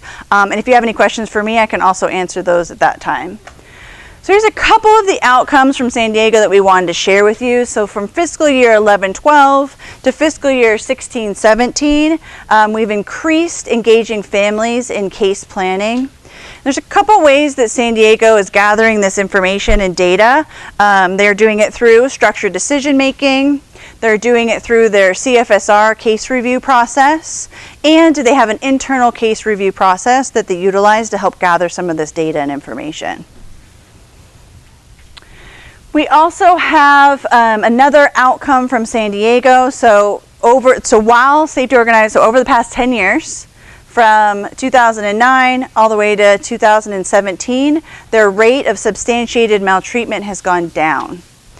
The reason why they think this is occurring, because again, with valuation, we can't always say that safety organized practice caused this data. We can only say that there's a correlation between the two. So they're thinking that this is because they're trying to do more prevention work. They're partnering with families earlier on to try to create safety. Another thing, and I think this is why it's taken 10 years for this to increasingly go down, is that we're not having as many families come back into the system that we used to. We're doing better work helping the families grow the skills they need to create safety. We're not creating the safety, the family's creating the safety. The family has a safety network in place so that when we leave, they're not coming back in. When we leave, they can do the critical thinking. They have the safety network to reach out to when something happens. So they're not seeing as many families come in over and over again. The last one is in regards to fidelity. So fidelity meaning that we're using the practice as it was intended. So for theirs, they have two reviews. One is on referrals, which you guys call intakes. So they're seeing safety organized practice being documented in 56% of their referrals. They're seeing it being documented in 86% of their cases. And in regards to those figures, 70% of the time that's being modeled to fidelity. So it's being done in the intention that it was intended. Intention? In the way that it was intended.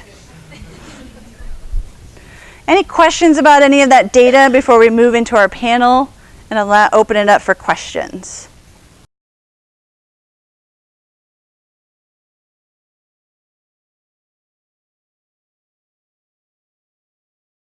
To appropriately implement SOP, that you're going to go out and you're going to do this tool to every family or this many tools. There's a lot of flexibility, and for you as a worker and as a professional to work with the family or whoever you're interviewing and use what tool works for you and maybe works for the age of the child or that particular family. So the flexibility was something that was really big for me. I guess one thing on the contact that I was able to observe and shadow, when the interview was occurring, I was really concerned for this. It was probably a 14-year-old, and she was a lot of concerns in the home between her and mom and the relationship there, and as she was being interviewed, I became really concerned about that relationship, and not quite to the point of where I felt that there was imminent safety yet, but I was very concerned and obviously felt there needed to be some follow-up. And the worker used scaling, and for example, asked her how, on a scale of 1 to 10, how safe she felt in her father's home, and she said it was a 9 out of 10. And so then that conversation went to, how can we make that 9 to 10, or is there anything we can do to make you feel, make it a 10 in your father's home? And then they asked her about the mother's home, and as we went through the interview, all these concerns I had and the perspective and everything that I gained, I expected her to say a 4 or 5, and for her perception to be that her safety is very low in her mother's house, and I believe she said 7.5. And so then that conversation again went to, how can we make that a 10? And then by asking that question, she was able to articulate what she needed to feel more safe in the home and what have you. And throughout that conversation, I was able to actually gain perspective that that child actually was safe. There was no imminent danger, and just got a lot more detail. So it really gave me some perspective, and it was quite a simple concept, scaling, but in that particular instance, it really gave me some insight. And as we left there, I think the direction that case was going to take and the direction with that family was a little different than when we first walked in. So. I had the opportunity to watch a mapping, and I know we do mappings here in Nebraska. These are a little bit different. This was led by a coach, and it was actually a worker and her supervisor. She was a fairly new worker. I think she'd been taking cases for about a month. And this was her first mapping, and so she was nervous about the mapping in general, but also wanted to map the case because she thought that possibly she was going to have to put in a safety plan. It was a domestic violence case, and I think Dad was Air Force, and there was something in place where he couldn't have contact, so it wasn't like an imminent danger, but thought that maybe there was going to have to be something long-term put in place. And so the coach really walked her through. Like I said, their mapping is a little bit different. They use kind of a column system, and walked them through what was going on. She'd done a pretty thorough investigation, and so she had a lot of information. And then really looked at what were the worries, and every situation has worries, every family has worries. What were the worries that the worker was having, and what were true dangers in the family? And in the end, I think everybody in the room came to the conclusion that there wasn't a safety threat. There was definitely risk in the home, and there was things that could be worked on.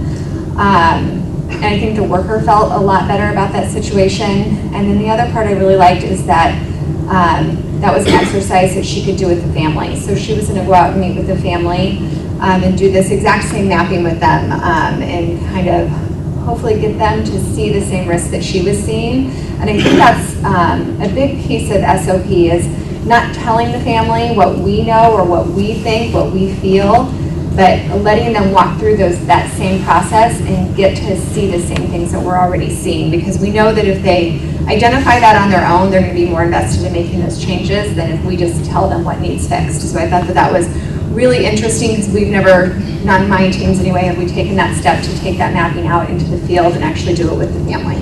So I thought that was interesting. One of my most favorite experiences while we were in San Diego is we all had the opportunity to sit and listen to a panel of active caseworkers. They ranged from intake workers to ongoing workers that did all different types of work. And it was exciting, it was refreshing to see how much they clearly enjoyed their job, how much they felt they were doing the work that they went into this field to do. They exuded confidence when they told the stories. They were open and honest when they struggled with the idea of implementing SOP or some of those skills. And then they were able to talk about how they kind of worked through that and felt supported in that process of learning and growing and becoming better at what they did to better meet the needs of their family, or the families they were serving. And that to me was one of the most exciting things as a supervisor, was to see how supported all of those staff felt, how many different options that they had. And the other piece that I've enjoyed talking about in these sessions this week is, before we went to San Diego, I had the thought of, San Diego is so different from Nebraska, from central Nebraska where I practice this work every day. How is this really going to translate? How beneficial is this going to be when I come back? What am I going to learn? And what was amazing is by the end of day 3, that thought didn't cross my mind at all. When we heard from these social workers, when we saw different experiences in the field, there was never once, we don't have that service in Nebraska, this isn't going to work here. Because it's really not about what services we refer to, that's going to continue to be a part of the job, but this is really truly giving us that framework of how do we accomplish these goals we've set out to accomplish and do it well. Yes? Oh, do we want this?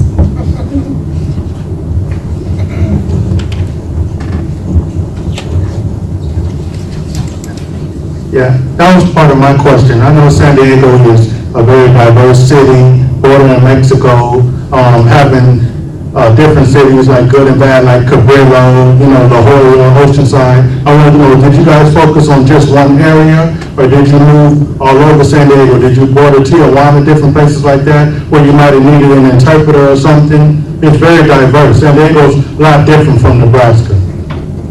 Absolutely, San Diego is very different than Nebraska, and when we all had the opportunity to go out in the field and shadow different experiences, we were actually spread out, I believe, between 6 different offices. The field that I was at, they call them regions. I went to the South region, and that is actually the furthest south office, so closer to the Mexico border. So they did a great job of ensuring that we got to see all of that and how it works and how they accommodate. They also have offices that cover areas where they're 2 hours from the nearest town. The San Diego County is it was the county, not just the city of San Diego. So we got to experience all of that. That answers my question.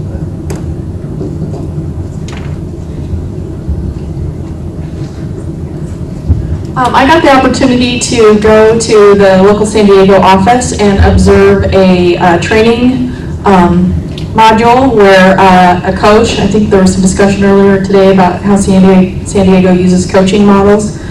So the coach was working with a worker who felt a little bit insecure about going in and doing a safety plan, and what it was a simulated role-playing event where other workers were also participating in the role-playing.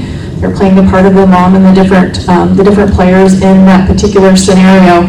And one of the things that I observed was that they used, RJ talked about the scaling questions. So they were using the scaling questions with the worker in their level of comfort in going out and presenting and conducting the safety assessment.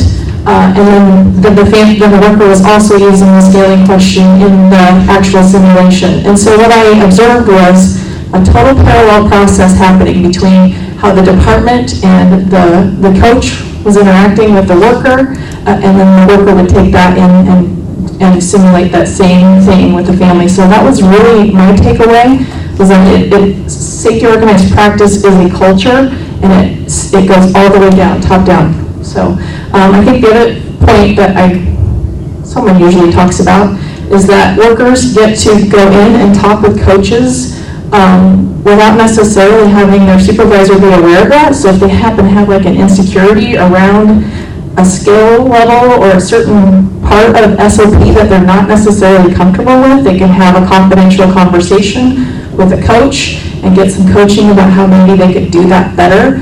And I saw that kind of also with workers, worker to worker, kind of have that same kind of relationship about building each other up. So that was a really cool thing.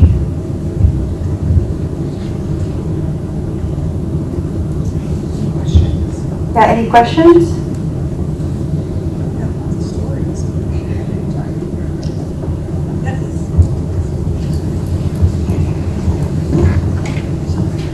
Was there an opportunity or a situation where out talking with families and after hearing and going through the tools, whatever you observed, that you walked away thinking, hey, I have a better understanding of how that family operates or what that family needs? Because what I've heard so far is the benefits for the work staff, which is absolutely wonderful, but I'm hoping that this process will help workers to walk away and say, hey, I understand this family better, and what I thought may not be what it was, and it's different than when I walked in the door. Was there any of that, a flavor of that in anything you observed?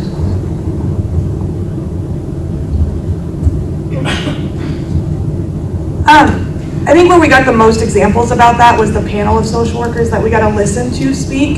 Because one thing I know, going through this presentation, it does seem to be really focused on that initial side of things, the intake side of things as well. But we had the opportunity to listen to some ongoing caseworkers, and they really hit a lot on how, as they worked through a case, now whether it was the confidence after children had been removed and reunified and being able to walk away knowing they had a good plan in place so that that family hopefully would not re-enter the system, but also on the other side of that, when they had cases where it wasn't possible for children to return home. And what I thought was really powerful was one worker spoke about, I used so many tools of safety organized practice and got to know this, it was a father, got to know this father so well and helped him also walk through and kind of identify some of his thoughts and where he was at with things, that when it got to that point of reunification no longer being possible and an alternative permanency arrangement being needed, they both could have a conversation and feel confident that that was what needed to happen for the safety of the child. And to me, I think that's huge, because that is one of the hardest things I think caseworkers have to look at, is permanently terminating that parental relationship with the child. And it just really felt like he was more supported in having to make that decision because of this practice. If I could just add as well, I was out there and had the opportunity to go out on an initial assessment call. And I think to answer your question, we were out and we visited, I think she was an 11 or 12-year-old girl at a school. And the report was that there was potential marks on the arm because she wasn't eating dinner. And we went out and the worker, we went and visited her at school, and the worker sat down and did the 3 houses with her. And by the time we met with her for about 30 minutes, we knew who was coming and going from that home. We knew who she liked in that home. We knew her evening routine. We knew so much about her day-to-day life and so much about really her mom's and her siblings' lives as well. So it really brought out just a ton of information by walking through the 3 houses exercise in just a matter of 30 minutes. And it was pretty amazing. And the little girl she was at school, so she didn't really realize. She was just answering kind of questions and wanting to draw things and shared all sorts of information. But it was really in such a non-confrontational approach to working with them. And to answer the previous question that we had, I went out on a total of 3 calls, and the 3rd call I was on was with a worker, and she had been trying to go to this home. I think she visited 5 or 6 times and just could never catch anybody home. And we finally did get someone at the house, but they needed the use of an interpreter. And so they had the option of calling the line and using an interpreter over the phone, but the family chose to schedule an interview, so they were going to return later that afternoon with an interpreter and do a face-to-face contact with the family. But yeah, so I had both of those experiences in just a pretty short time that I was out there with her.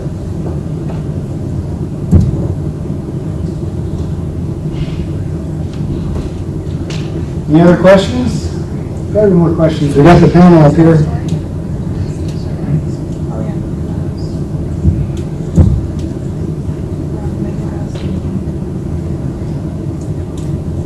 I think we had a few other things just that kind of caught us all. In regards to the safety house, we saw that used a couple different ways. One of them was a drawing that they had done, I think close to reunification, that it was a drawing that they had shared that a child had done, and it was very colorful, and it was interesting. There was a very clear not wanting, I think it was mom's boyfriend, was never allowed in the home. And that child had gone so far as to draw a moat around the house with, this is Lori's favorite part, electric eels. So it tells you very clearly how strongly this little girl felt about not having mom's boyfriend in the house. And then there was fun activities going on in the house. At the front door, I think for the part where who can visit, she had her foster family. So I think that shared with her, I think it was shared with the parent, how important that relationship was going to be to her and if they could maintain that somehow. And so that was something for the caseworker to work on, is figuring out how to maintain that maybe as part of the family's network. We were actually, Ashley and I were talking about this earlier, that might be a good tool even to share with the court, because it really gave a pretty clear picture of where they had gone. And I think the little girl was up at the front door. She was ready to go home, but she made it very clear what needed to happen and what needed to be in place. And along with that, with the safety house, there was a worker on the panel that he all of a sudden got on the floor and brought something up, and he had actually made a Lego house. I don't know if he did it with a child at one point, but it was a pretty large Lego house, and he, as an ongoing worker, would bring that out when he would meet with young children, and they would use Legos and kind of do the safety house. So it was a really interactive activity that he could sit down and do with the child. And he was kind of a naysayer in the beginning. He had said he didn't like these new tools, and but had really come around and was, a Lego house he was carrying around, so he really began to like the tools and was excited about them. So that was kind of interesting to all of us, I think, to see that how far and how different you can do the tools. One of the other favorite things that we heard over and over again while we were in San Diego was no network, no plan. And I know for me, sometimes when I'm staffing with my caseworkers, that can be a struggle, right? Where mom or dad or whoever it is, they just really don't have anyone. Maybe they're not from the area, or they've burned all of those bridges, or they just don't want to tell us who it is that they're using. And during this panel, there was a worker who talked about he responded to an on-call situation.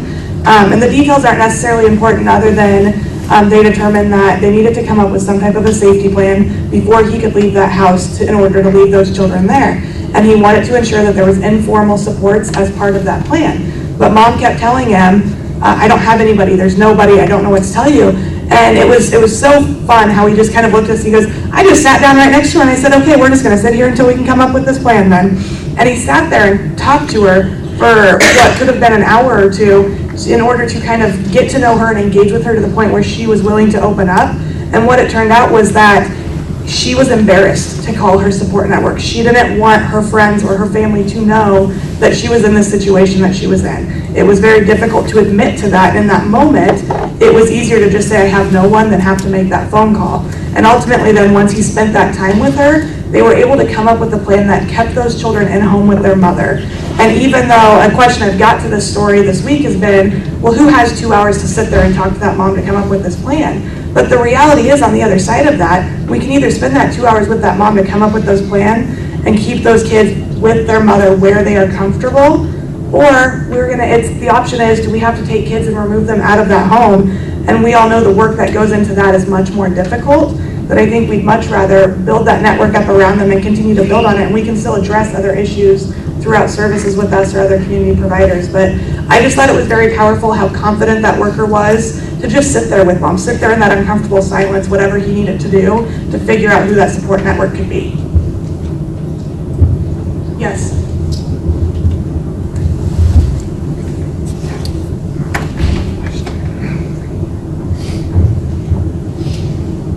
I'm curious if any of you experienced people you observed using the gradients of agreement, and if you observed that, did you experience any caregiver or child giving an agreement lower than a 3? I don't think any of us had the opportunity to experience that in action, but I think a lot of the ways that they just generally interact with each other, and with their families even, I mean, we could see how they would use that. And I like the examples Jenny gives of, if they are to checking in just to see, maybe it is something simple that we could fix, but it does, where I see that as being beneficial is it helps avoid a crisis 2 weeks down the road, where we didn't necessarily plan for it and grandma or dad didn't want to say this could happen because they didn't know if it would, but it allows us to kind of improve on our contingency plans. Is really where I see that being beneficial in regards to safety planning. I have a second question unrelated to that one. So in the conversation, collaboration was mentioned, and it was very specifically within the court system, and that may be because of the tight relationship that has to occur between DCFS and court. I wonder what you all saw that was about collaboration between DCFS and those that contract for services.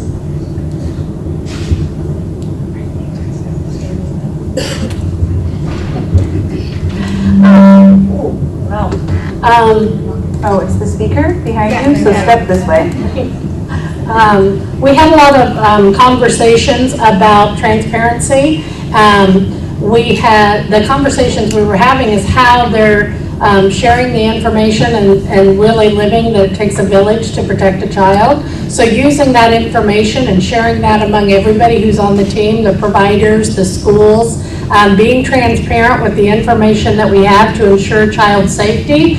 Everybody is part of the safety network, formal and informal supports, and being more inclusive about that discussion and sharing the information we have to make sure that people who have eyes on the child are aware of what's going on and can help us ensure they're protected.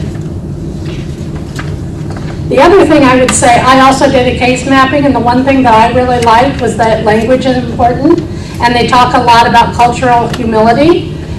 We had been using the word cultural competency, which is frequently used across a lot of systems, but the concept of cultural humility and bringing curious and inquisitive and letting people tell how they celebrate and what's important to them, and what they need and how they like to have things related to them is really important, and I think it takes the weight off the shoulders. Like, I don't have to go in knowing everything. It's much better to go in and say, I don't know how your family works or what is important to you and what you would like to see moving forward, and I need you to explain and share with me all those things so I can help support your voice and your choice and how we move together to keep your family preserved.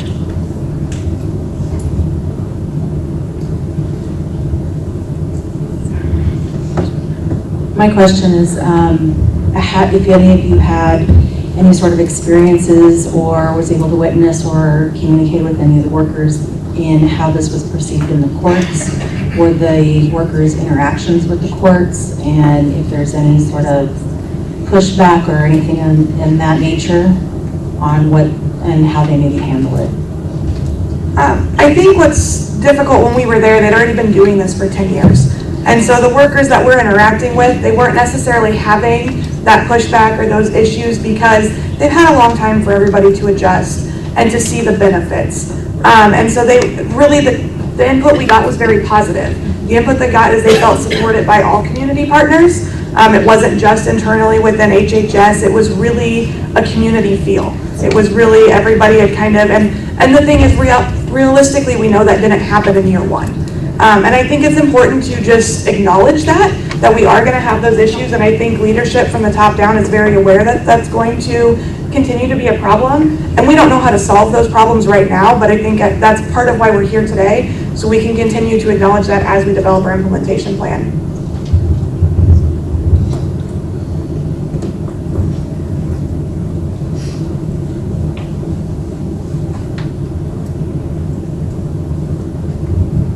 Any other questions? Okay. Well, if we can give a round of applause for our panel.